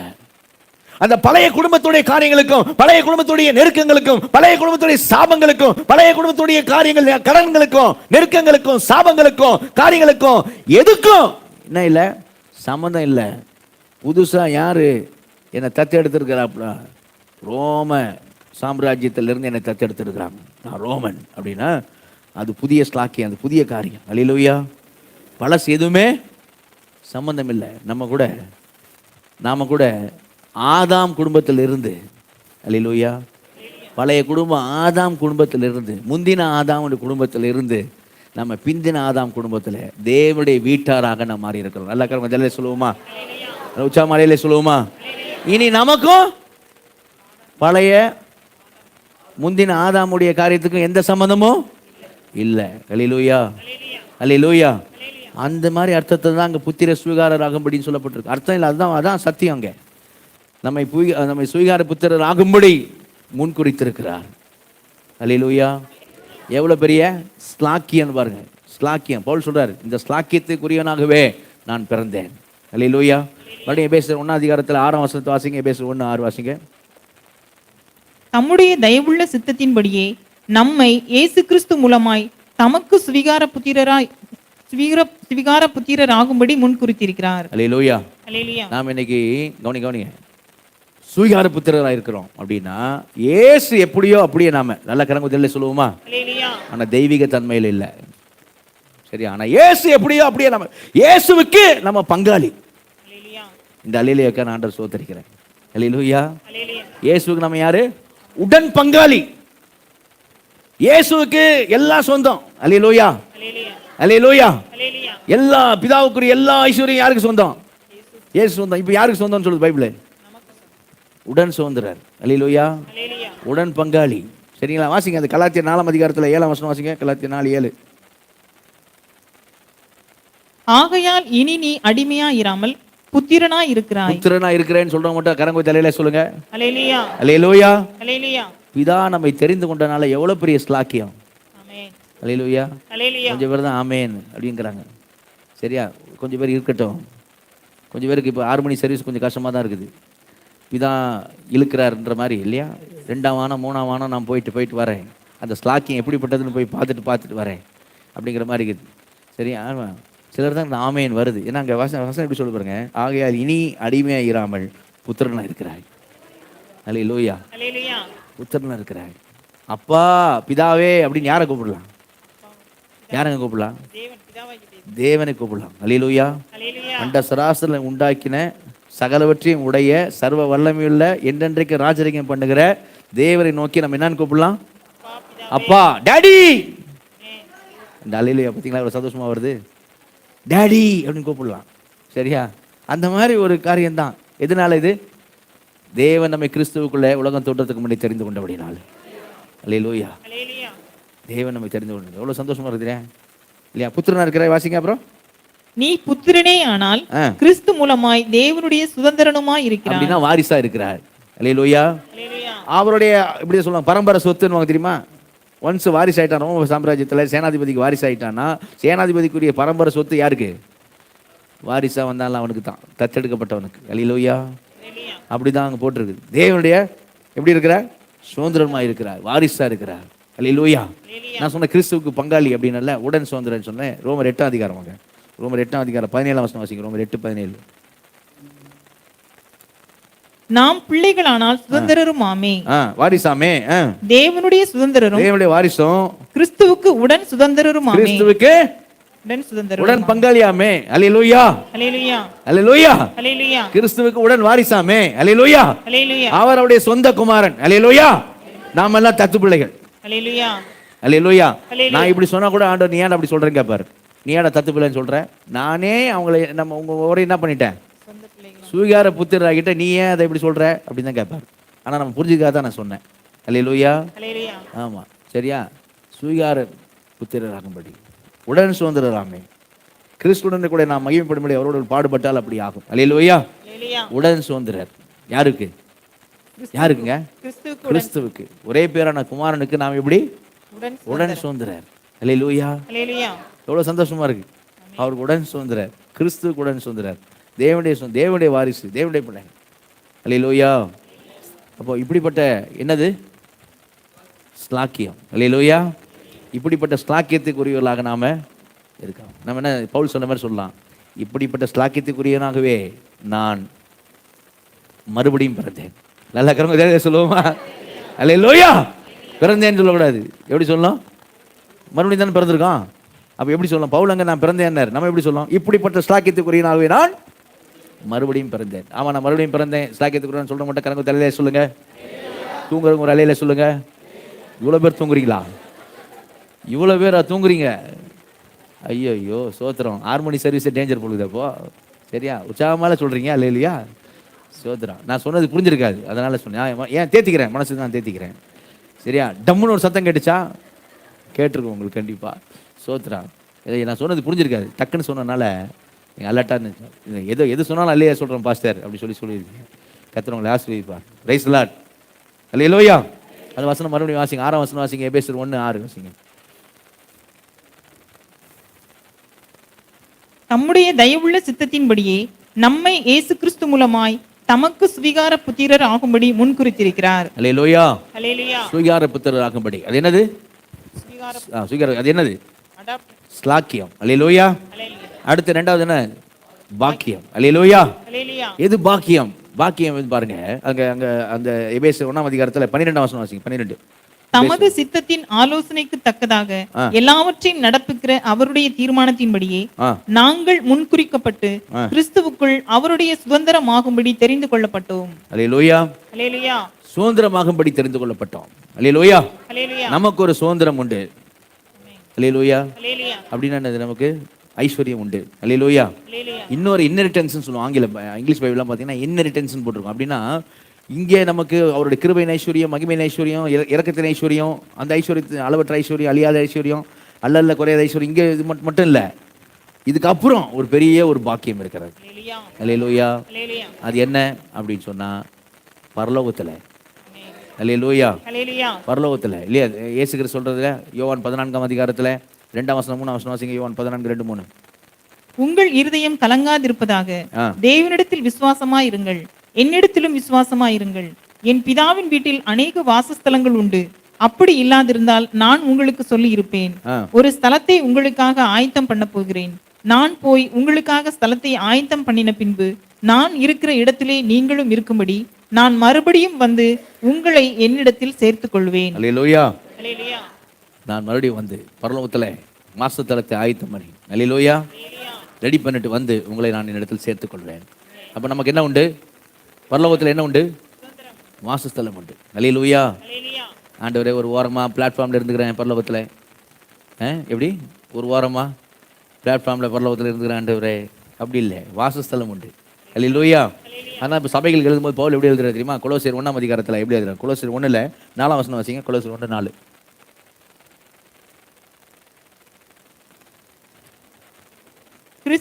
பரலோகத்தில் உங்களுக்காக வைத்திருக்கிற நம்பிக்கை நிமித்தம். எங்க இருக்கிற நம்பிக்கை நிமித்தம்? பரலோகத்தில். பரலோகத்தில் உங்களுக்காக வைத்திருக்கிற நம்பிக்கை நிமித்தம். அல்லேலூயா. அல்லேலூயா. பேதுரு சொல்லும்போது எப்படி சொல்றாரு? 1 பேதுரு 1ஆம் அதிகாரம் 1 பேதுரு 1ஆம் அதிகாரத்தில் 4ஆம் வசனம் 5ஆம் வசனம் வாசிங்க. 1 பேதுரு 1ஆம் அதிகாரம். அவர் இயேசு கிறிஸ்து மரித்தோரிலிருந்து எழுந்ததினாலே அழியாததும் மாசற்றதும் வாடாததும். எப்படிலாம் பாருங்க, எப்படிப்பட்ட சுதந்திரம் பாருங்க, எப்படிப்பட்ட காரியம் பாருங்க. அழியாததும் மாசற்றதும் வாடாததுமாகிய சுதந்திரத்துக்கு ஏதுவாக ஜீவனுள்ள நம்பிக்கை உண்டாகும்படி தமது மிகுந்த இரக்கத்தின்படியே நம்மை மறுபடியும் ஜெனிப்பித்தார். கடைசி காலத்திலே வெளிப்பட ஆயத்தமாக்கப்பட்டிருக்கிற ரட்சிப்புக்கு ஏதுவாக விசுவாசத்தை கொண்டு தேவனுடைய பலத்தினாலே காக்கப்பட்டிருக்கிற உங்களுக்கு அந்த சுதந்திரம் பரலோகத்தில் வைக்கப்பட்டிருக்கிறது. அந்த சுதந்திரம் எங்க வைக்கப்பட்டிருக்கிறது? அந்த சுதந்திரம் எங்க வைக்கப்பட்டிருக்குது? பரலோகத்துல எனக்கு சுதந்திரம் இருக்குன்னு சொல்ற மட்டும் கரங்க தலையிலே சொல்லுங்க. நல்ல உச்சாமா அலையிலே சொல்லுங்க. நம்மை போல் ஐஸ்வர்யவான் இல்ல. அல்லேலூயா. அம்பானி, டாடா, பிர்லா சிரிச்சுட்டு இருக்கா. சரவணா ஸ்டோரி யானா தான் சரி, அங்கே ஒரு ஸ்கொயர் ஃபீட் கூட அவனுக்கு கிடையாது. அல்லேலூயா. ஆமா.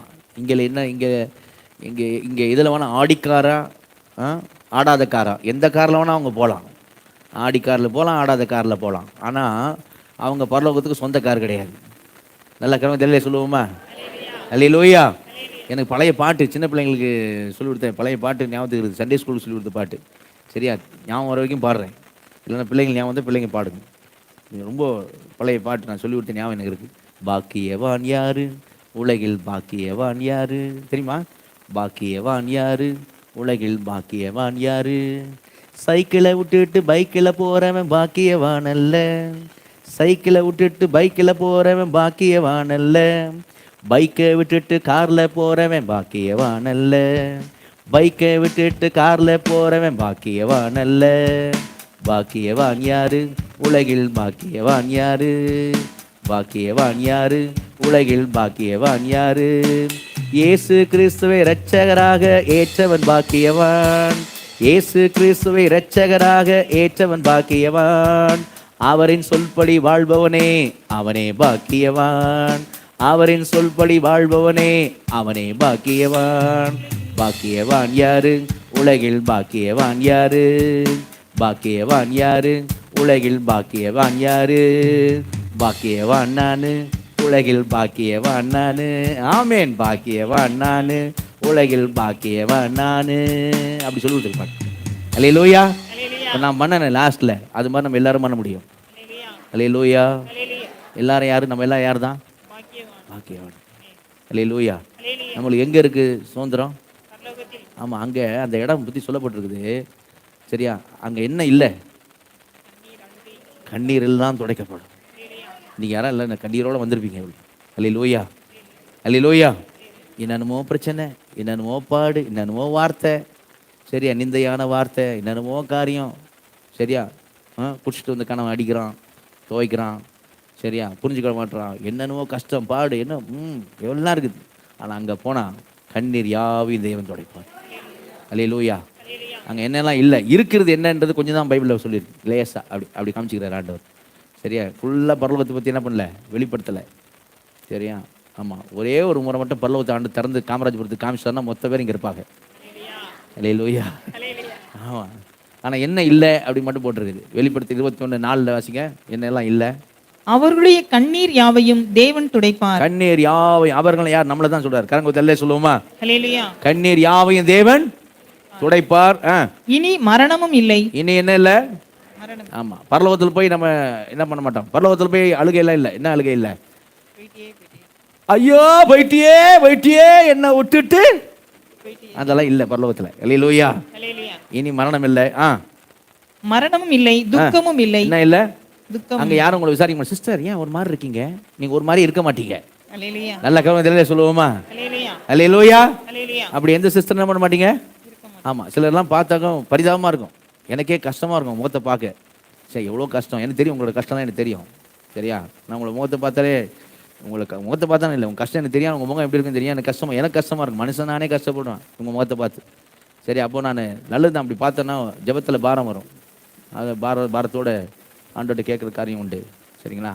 மனுஷன் நானே ஒரு ஆவிக்குறை தகப்பனாக இருந்து பிள்ளைங்க முகத்தை பார்த்தபோது எனக்கு கஷ்டமாக இருக்கு அப்படின்னா, அங்கே பைபிள் சொல்லுது, அங்கே துக்கம் இல்லை. அல்லேலூயா. 6 o'clock மாதிரி ஃபேஸ் அன்றைக்கி அங்கே மேலே என்ன செய்யாது இருக்கா? அப்படி 6 o'clock மாதிரி என்ன செய்யாது? இருக்கவே இருக்காது. அல்லேலூயா. ஒரு ஆள் நம்ம அப்படி இருக்க மாட்டோம். எப்பவும் சந்தோஷம்தான். அல்லேலூயா. டான்ஸ் ஆட தெரியலன்னு அங்கே ஆடின்னு தான் இருப்போம். ஆடி பாடி அவங்க சிஸ்டர் கீழே பூமியில் நீங்கள் ஆடவே இல்லையே, மேலே வந்து இந்த ஆட்டம் ஆடுறீங்க இல்லையா? அவ்வளோ சந்தோஷம் இருக்காங்க. அல்லேலூயா. ஆமாம், வாசிங்க. அப்புறம் அலறுதலும் இல்லை. ஆமாம், இல்லை நான் இப்போ அலறக்கூடாது. வெளியே ஆளுக்கு ஓடி வந்துடுவாங்க. சரியா? அலறி காமிச்சோன்னா இதான் அலறுதல் காமிச்சா வெளியே ஆட்கள் என்ன நினச்சி சபையில் என்ன ஓடி வந்துடுவாங்க. அது ஏன் சவுண்டு ரொம்ப பெருசு, கழுத பால் குதிரிங்க அம்மா எனக்கு. சரியா? அலறுதல் இல்லை. அப்புறம் வருத்தமும் இல்லை. என்ன இல்லை? வருத்தம் இல்லை. முந்தினவைகள் ஒழிந்து போயின என்று விளம்பினது. முந்தினவைகள், ஆமா, சரியா, எல்லாம் நிந்தையான வார்த்தை, என்னென்னமோ பேசினாங்க, தவறா புரிஞ்சு கொண்டாங்க, எல்லாம் போச்சு. அங்க ஃபுல்லா நிம்மதி தான். அல்லேலூயா. அங்க ஃபுல்லா என்னதான்? நிம்மதி தான், சந்தோஷம் தான், சமாதானம் தான். அல்லேலூயா. அதுக்கு அங்க பஞ்சமே இல்லை தான். அல்லேலூயா. அந்த மாதிரி ஒரு சுதந்திரத்துக்கு நீங்கள் நானும் சரியா வாரிசா இருக்கிறோம். அல்லேலூயா. நமக்கு அப்படி ஒரு சுதந்திரம் இருக்குது. அல்லேலூயா. அல்லேலூயா. அப்படி ஒரு காரியம் நமக்கு இருக்குது. இல்லாதிருந்தா நான் உங்களுக்கு சொல்லியிருப்பேன். யார் சொன்னா? ஏசு சொன்னார், என் பிதாவின் அநேக வாசஸ்தலங்கள் உண்டு. இல்லாதிருந்தால் நான் இல்லைன்னு உங்ககிட்ட இருக்கு. நான் போய் என்ன பண்ண போறேன்? ஆயத்தம் பண்ண போய். இப்போ என்ன நடந்துட்டு இருக்குது சொல்லுங்க. கீழே நாம என்ன பண்ணிட்டு இருக்கோம்? நம்ம ஆயத்தம் ஆயிட்டு இருக்கோம். மேல என்ன ஆயிட்டு இருக்கு? அல்லேலூயா. அல்லேலூயா. நான் என்னன்னு சொன்னேன்? இத பாக்கியம். அல்லேலூயா. இது என்னது? ஏன் பாக்கியம் சொன்னது தெரியுமா? அப்போஸ்தலனாகிய பவுலே தான் தீத்து எழுதுற மாதிரி சொல்றாரு. எப்போ தெரியுமா அந்த பாக்கியம் நமக்கு கிடைக்குது? பாக்கியம் பாரியா அப்படின்ட்டு தீத்து 2ஆம் அதிகாரத்து வாங்க. தீத்து 2ஆம் அதிகாரத்துல பவுல் சொல்ற காரியத்தை வாசிப்போம். தீத்து 2ஆம் அதிகாரம் 11ஆம் வசனம் வாசிங்க. ஏனெனில் எல்லா மனுஷருக்கும் ரட்சிப்பை அளிக்கத்தக்க தேவ கிருபையானது பிரசன்னமாகி, நாம் அவபக்தியையும் லௌகிக இச்சைகளையும் வெறுத்து தெளிந்த புத்தியும் நீதியும் தேவ பக்தியும் உள்ளவர்களாய் இவ்வுலகத்திலே ஜீவனம் பண்ணி நாம் நம்பியிருக்கிற ஆனந்த பாக்கியம். என்ன பாக்கியம்? ஆனந்த. நான் கூட வெறும் பாக்கியம் தான் சொன்னேன். பைபிள்ல சொல்லுது ஆனந்த பாக்கியம். ஆனந்த பாக்கியம். அல்லேலூயா. அல்லேலூயா. நாம் நம்பி இருக்கிற ஆனந்த பாக்கியம். ஆனந்த பாக்கியத்துக்கு மகாதேவனும் நமது இரட்சகருமாகிய இயேசு கிறிஸ்துவினுடைய மகாதேவனும் இரட்சகருமாகிய இயேசு கிறிஸ்துவினுடைய மகிமையின் பிரசன்னமாகுதலுக்கும் எதிர்பார்த்து கொண்டிருக்கும்படி நமக்கு போதிக்கிறது. அல்லேலூயா. அல்லேலூயா. என்ன பாக்கியம்? ஆனந்த பாக்கியம். அல்லேலூயா. ஆமா, ஆனந்த பாக்கியம். எப்போ? இயேசு கிறிஸ்து வருவார்னு எதிர்பார்த்து கொண்டு இருக்கிறோம். அவர் சொன்னார்ல, ரெடி பண்ணிட்டு நான் இருக்கும் இடத்துல நீங்கள் என்னோட இருக்கும்படி நான் மறுபடியும் வந்து உங்களை சேர்த்துக் கொள்வேன். அல்லேலூயா. அந்த பாக்கியம், சரியா? அதுக்கு அதனால தான் பாக்கியவான்கள் பத்தி இயேசு மத்திய 5ஆம் அதிகாரத்தில் பேசும்போது ஃபர்ஸ்ட் வார்த்தை என்ன சொன்னாரு? 5ஆம் அதிகாரம் 3ஆம் வசனம், மத்திய 5:3. யார் ஆவியில் எளிமையுள்ளவர்கள் ஏன் பாக்கியவான்கள்? பரலோக ராஜ்யம் அவர்களுடையது. அவங்களுக்கு என்ன சொந்தம்? பரலோக ராஜ்யம். அல்லேலூயா.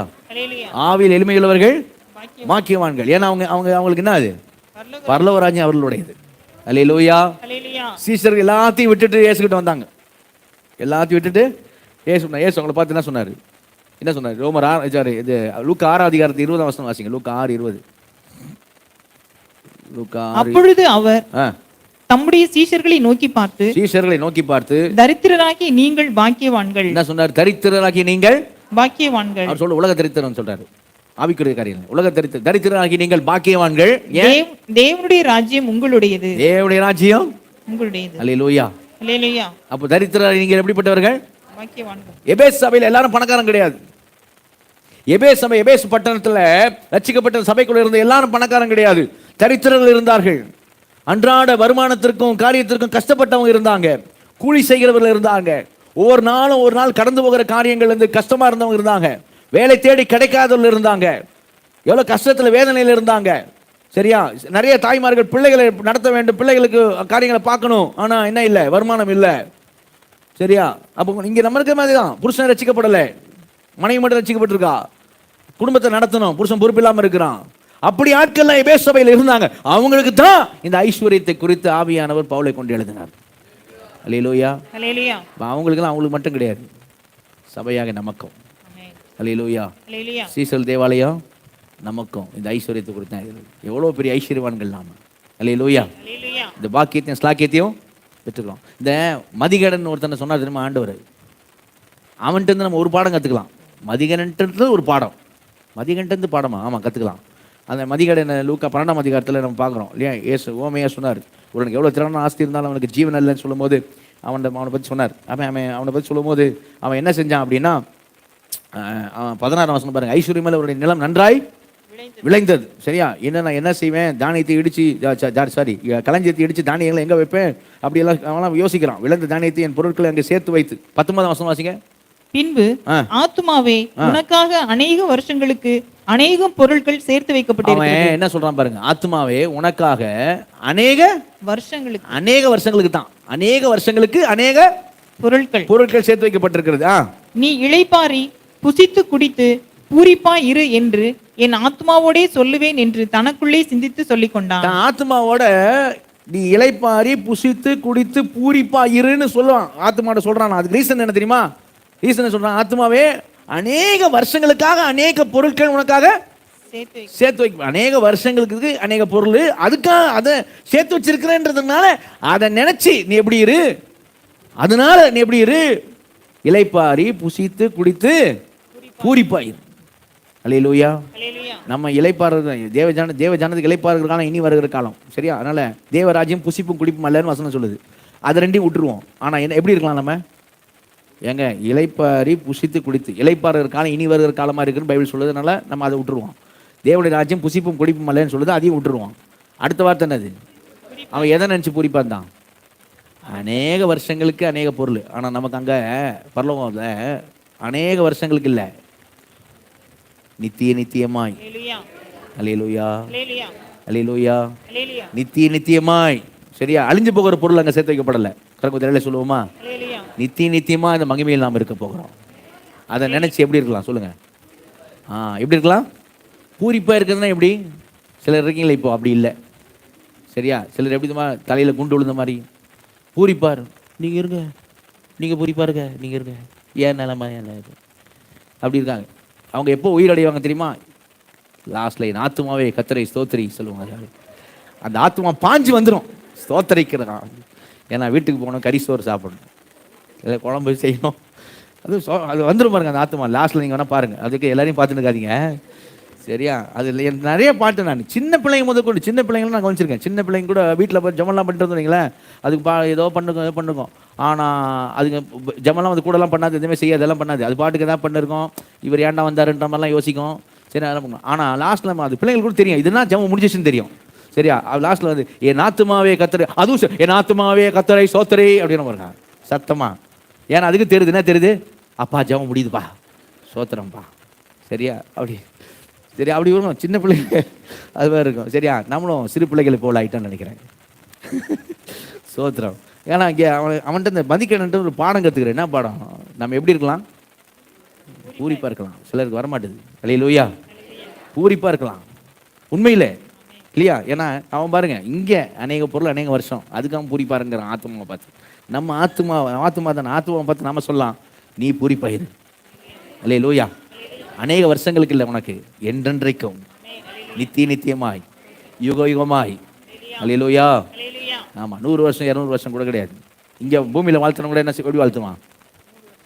100 வயது வரை நன்றாய் வாழ்ந்து அப்படி தானே வாழ்த்துவான். அப்படின்னு என்ன சொல்கிறான்? 100க்கு மேலே இருக்காத போயிடு. சரியா? அப்படி அதுக்கு அர்த்தம் 100க்கு மேலே இருக்காத போயிடு. இருந்தால் நீ பிரச்சனை தான், எல்லாருக்கும் பாடு தான். சரி, அதெல்லாம் நீ போயிடுன்றான்.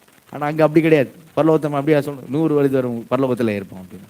சரி, அப்படி இல்லை, நித்தியமாய். அல்லேலூயா. அல்லேலூயா.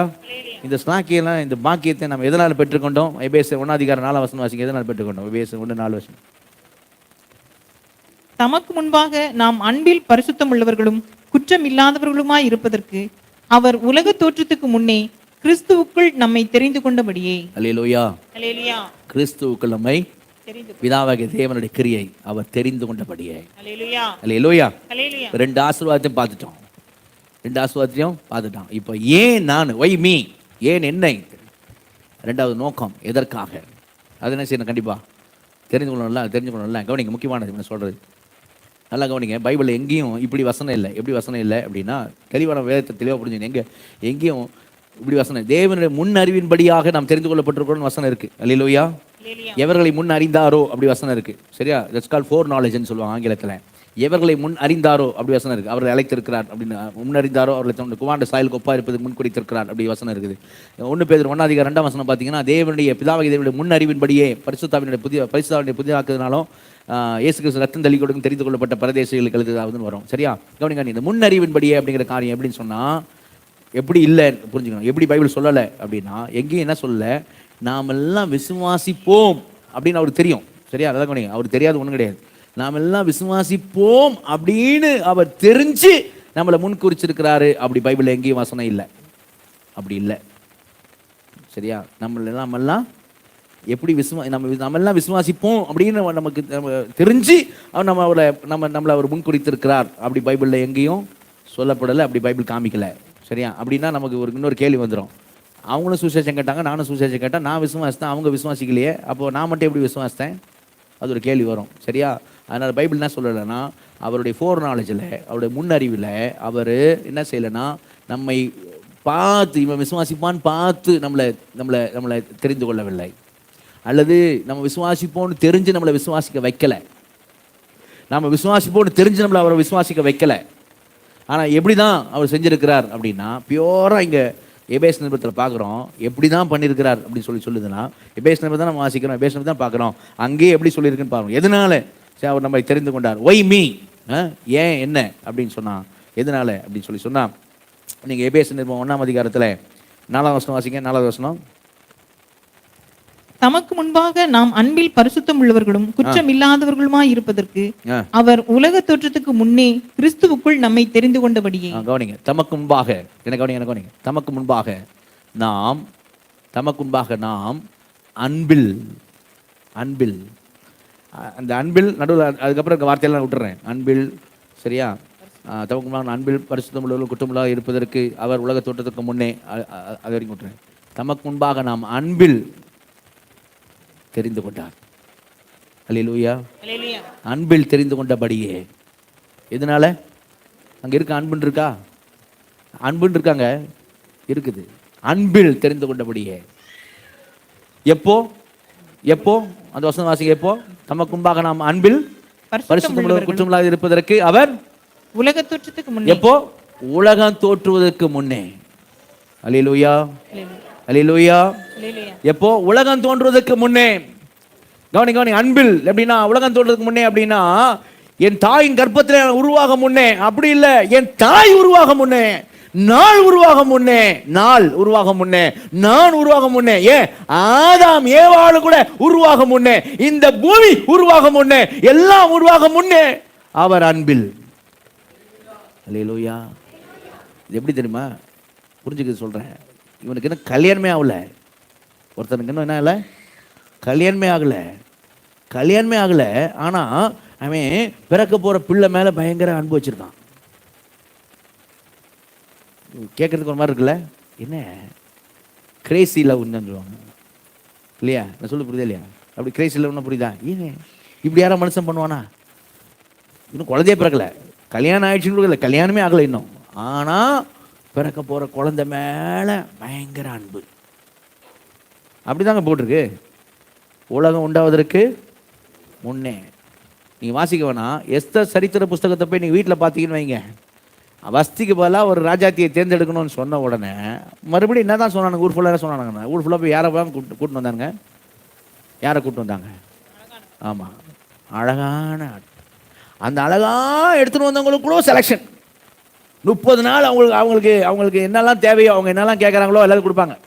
எனக்கு கொஞ்சம் ஃபேர் அண்ட் லவ்லி கொடுங்க. வேற என்ன வேணும் மேடம்? சரியா, புரியுதா? வேற என்ன வேணும்? வேற என்ன க்ரீம் வேணும் மேடம்? சரி, என்னெல்லாம் கேட்குறாங்களோ எல்லாம் கொடுக்கணும் அவங்களுக்கு. சரி, அவங்க எல்லாத்தையும் பூசிக்குவாங்க. அங்கேயும் இங்கேயும் பூசிட்டு அவங்க டைம் வரும், டேர்ன் வரும்பொழுது சரி அவங்க என்னெல்லாம் கேட்குற எல்லாம் ப்ரொவைட் பண்ணணும். ஓகே, இது 3 நாள் ராஜா முறை நீ போகலாம் அப்படின்னோடனே இந்த ஃபேஷன் பரேடில் இந்த மாதிரி போகிறோம்.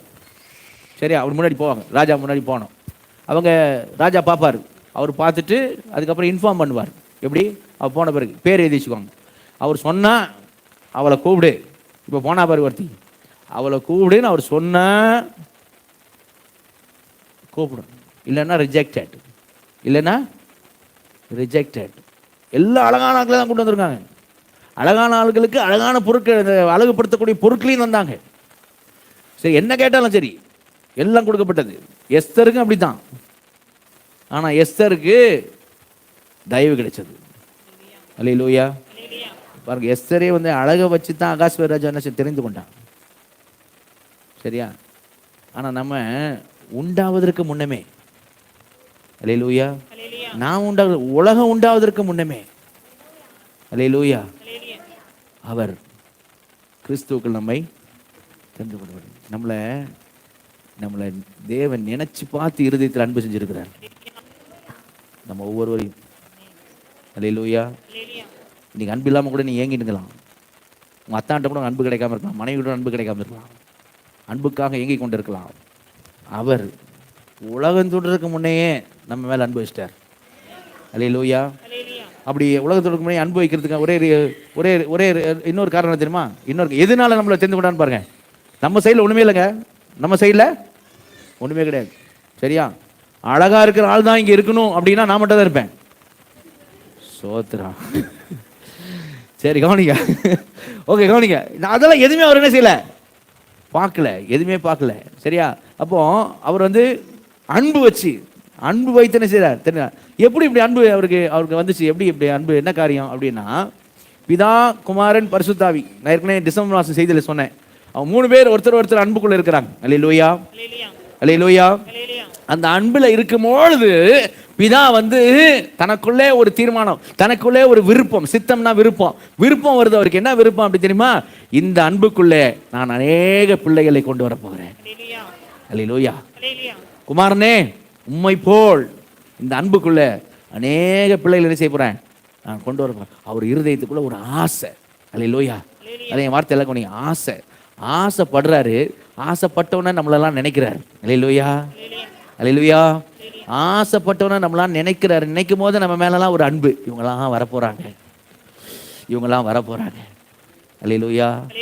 இந்த பிள்ளைங்கள்லாம் என்ன செய்ய போறாங்க, வரப்போறாங்க. அந்த அன்பு நம்ம மேல வருது. இன்னும் நம்ம உருவாகவே இல்லை, உண்டாவே இல்லை. அவர் எப்படி இருக்கிறார், நினைச்சே அன்பு செய்யறாரு. அல்லேலூயா. அப்படிதான் போட்டிருக்கு. அன்பில், உலகம் தோன்றதுக்கு முன்னாடி அன்புல அவருடைய விருப்பம், அவர் அதை விரும்பினார். இப்படி எல்லாம் வரணும், எல்லாரும் அன்புக்குள்ள வரணும்னு விரும்பினார். அங்கே வாசிங்க எபேசியல 1ஆம் அதிகாரத்துல 6ஆம் வசனம் வாசிங்க. 6வது வசனம். தம்முடைய தயவுள்ள சித்தத்தின்படியே நம்மை இயேசு கிறிஸ்து மூலமாய் தமக்கு சுவிகார புத்திரராகும்படி எதன்படியே? தம்முடைய தயவுள்ள சித்தத்தின்படியே. விருப்பம், ஆசை, தயவுள்ள ஆசை. ஏன் தயவுள்ள ஆசை? அவங்க 3 பேர் அன்பில் இருந்தவங்க நம்மளை உள்ள சேர்க்கணும்னு அவசியமே இல்லை. சரியா? இல்லை. ஆனா அவர் தயவுனால, அந்த காட்ஸ் ஃபேமிலிக்குல அந்த தயவுனால நம்மளை என்ன செய்தாரு? உள்ள கொண்டு வர விருப்பம் கொண்டார். சித்தம்னா விருப்பம். அல்லேலூயா. ஆசைப்பட்டார். அவர் தேவன் ஆசைப்பட்டு நம்மளை தெரிந்து கொண்டிருக்கிறார். அல்லேலூயா. ஆசைப்பட்டு, இன்னொன்னு என்ன சொன்னேன்? அன்புனால, அன்பில். அல்லேலூயா. அன்பில், சரியா, நம்மை தெரிந்து கொண்டிருக்கிறார். ஆசைப்பட்டு, விருப்பம் கொண்டு, சித்தம் கொண்டு நம்ம என்ன செஞ்சிருக்காரு? அவரு நம்மளை ஒருத்தர் தெரிஞ்சிருக்கிறார். அல்லேலூயா. நான் சொல்றேன், இதெல்லாம் கேட்டா எப்படி நம்ம எதை குறிச்சுமே கவலைப்படாம இருக்கலாம் தெரியுமா? அப்படிதான் இருக்கணும்னு பைபிள் சொல்ல தெரியுமா? ஒண்ணுக்கும் கவலைப்படாதுன்னு சொல்லலாம். நம்ம அப்படி இருக்கோமா? நம்ம இதெல்லாம் தூக்கி ஓரமாக ஒருத்தர் மூட்டை கட்டி வச்சிடறோம். அது இருக்கட்டும், இப்போ கேளு என் கதையை அப்படிங்கிற. சரியா? அப்படியா இருக்கிறது? எதை நினச்சது தேவையா? எதை நினச்சி நமக்கு எந்த பாரமும் நமக்கு தேவையில்லை. சரியா? எதை நினச்சும் கவலைப்பட தேவையில்ல. அது மாதிரி சொல்ல அன்பில், சரியா, அவருடைய சித்தத்தின்படியே. அல்லேலூயா. நமக்கு புரிய மாட்டதில்ல எப்படி இந்த அன்பில். நான் பிறக்கிறதுக்கு முடியல, உண்டாகிறதுக்கு முன்னாடியே, எங்கள் அம்மா உண்டாகிறதுக்கு முன்னாடியே, ஆதாமேவால் உண்டாகிறதுக்கு முன்னாடியே, உலகம் உண்டாகிறதுக்கு முன்னாடியேப்பா. அல்லேலூயா. உலகம் உண்டாகிறதுக்கு முன்னாடியே அவரை நேசிக்கிறார்ப்பா. அல்லேலூயா. எனக்கெல்லாம் அது நினைச்சாலே நேற்றெல்லாம் நான் மேலே ரொம்ப இதாக இருந்துச்சு. ஒரே மேலே ஒரு டான்ஸ் மாதிரி தான் இருந்துச்சு. சரியா? ரொம்ப சந்தோஷம். சரியா? லாஸ்ட்டில் ஒரு பாட்டு போடுவாங்க, ரொம்ப ரொம்ப நல்லா இருக்கும் அந்த பாட்டு. சரியா? அப்படியே அந்த அன்பில், அவர் அன்பு எப்படி இருக்கு? ஆச்சரியமா இருக்குல்ல? எத்தனை பேருக்கு ஆச்சரியமா இருக்கு? அல்லேலூயா. ஆச்சரியம் தானங்க இது. பிறக்க வந்து குழந்தை பிறக்கவே இல்லை, கல்யாணமே ஆகலை, அதுக்குள்ள பிறக்க போற குழந்தை மேல அன்பு அப்படின்னு. நீ புரியுற மாதிரி சொன்னா இப்படி சொல்றேன், நீ புரிஞ்சுக்கா. சில பேர் புரியல, எனக்கு புரியுற மாதிரி சொல்றேன். அந்த இன்னும் கல்யாணமே ஆகலை, ஆனா போயிட்டு சின்ன ஃப்ராக் வாங்கிக்கிறார். நியூ பார்ன் பேபி ஃப்ராக் கொடுங்க அப்படின்னு. ஏய், உனக்கு இன்னும் கல்யாணமே ஆகலை, யாருக்குள்ள வாங்குற ஃப்ராக்கு? எனக்கு பின்னாடி குழந்தை பிறக்கணும்ல, கல்யாணம் ஆன பிறகு அந்த குழந்தைக்கு தான் ஃப்ராக் வாங்கிக்கிறேன் அப்படின்றார். எப்படி இருக்கும் அவரை பார்த்தா? என்னடா இவன், புரியுதா? சரியா? அந்த மாதிரி தான், அப்படி தான் பைபிளில் போட்டிருக்கு. அல்லேலூயா. மூணாவது அவர் ஏன் நம்ம தெரிந்து கொண்டார்? ஒன்று அன்பிலே, ரெண்டாவது சித்தம். நமக்கு புரிய மாட்டேது பார்த்தீங்கன்னா என்னன்ட்டு, அதுதாங்க போட்டிருக்கு. புரியலை. என்ன ஏன் புரியலை? அங்கே வாசிங்க, 5ஆம் வசனத்தை வாசிங்க. 5வது வசனம். பிரியமானவருக்குள் தாம் நமக்கு தந்தருளின தம்முடைய கிருபையின் மகிமைக்கு புகழ்ச்சியாக. எதனால? கிருபையினால. அல்லேலூயா. அந்த கிருபையின் மகிமைக்கு புகழ்ச்சியாக. அல்லேலூயா. நம்ம போய் அந்த ஃபேமிலியில் அங்கே மேலே போய் அந்த நிற்போம்ல, நிற்கும் போது நம்ம எல்லாருக்கும் என்ன உணர்வு இருக்கும்? நான் நிற்கிறதுலாம் எதனாலனா தேவனுடைய கிருபையினால. அல்லேலூயா. அந்த கிருபையினாலதான், அந்த கிருபைக்கு மகிமைக்கு புகழ்ச்சியாக நம்ம நிற்போம். அவர் எவ்வளவு கிருபை மிகுந்தவராய் இருக்கிறார், எவ்வளவு கிருபை அதிகம் உள்ளவராய் இருக்கிறார், அவர் கிருபை எவ்வளவு பெருசா இருக்கு அப்படிங்கிறத நாம ஒரு நாள் 2 நாள் இல்ல, நித்தியமா அவர் சமூகத்துல அதை தான் நம்ம உணர்ந்து கொண்டே இருப்போம். அல்லேலூயா. சரியா? 2 மணி நேரம் ஆராதனை இல்லை, அப்படி இல்லை. 1/2 மணி நேரம் பாட்டு கிருபையே கிருபையே அப்படின்னு பாட்டு நம்ம, அது இல்லை. அங்க எப்பவும் கிருபை தான். அல்லேலூயா. அந்த கிருபையின் மகிமைக்கு புகழ்ச்சி அப்படின்னு சொல்ல, அது எவ்வளவு பெரிய கிருபை, எவ்வளவு பெரிய கிருபை அப்படிங்கிற அந்த மகிமைக்கு புகழ்ச்சியாக. எப்படி போட்டு பார்த்தீங்களா? எவ்வளவு பெரிய கிருபை அப்படிங்கிற அந்த கிருபைக்கு மகிமை, கிருபைக்கு குளோரி, கிருபைக்கு மகிமைக்கு புகழ்ச்சியாக, அதை போற்றும்படி உயர்த்தும்படி புகழ்ச்சியாக நாம் எல்லாரும் அங்க நிற்போம். அல்லேலூயா. நான் அப்படிதான் அவர் நம்மளை தெரிந்து கொண்டிருக்கிறார். அல்லேலூயா. அல்லேலூயா. இப்போ ஏன் என்ன தெரிந்து கொண்டார்? அதுக்கு ரீசன் தான் வந்துச்சா? வந்துதா? ரீசன் வரல. இல்லை, ஏன் வரல? ஏன்னா அதான் கிருபை.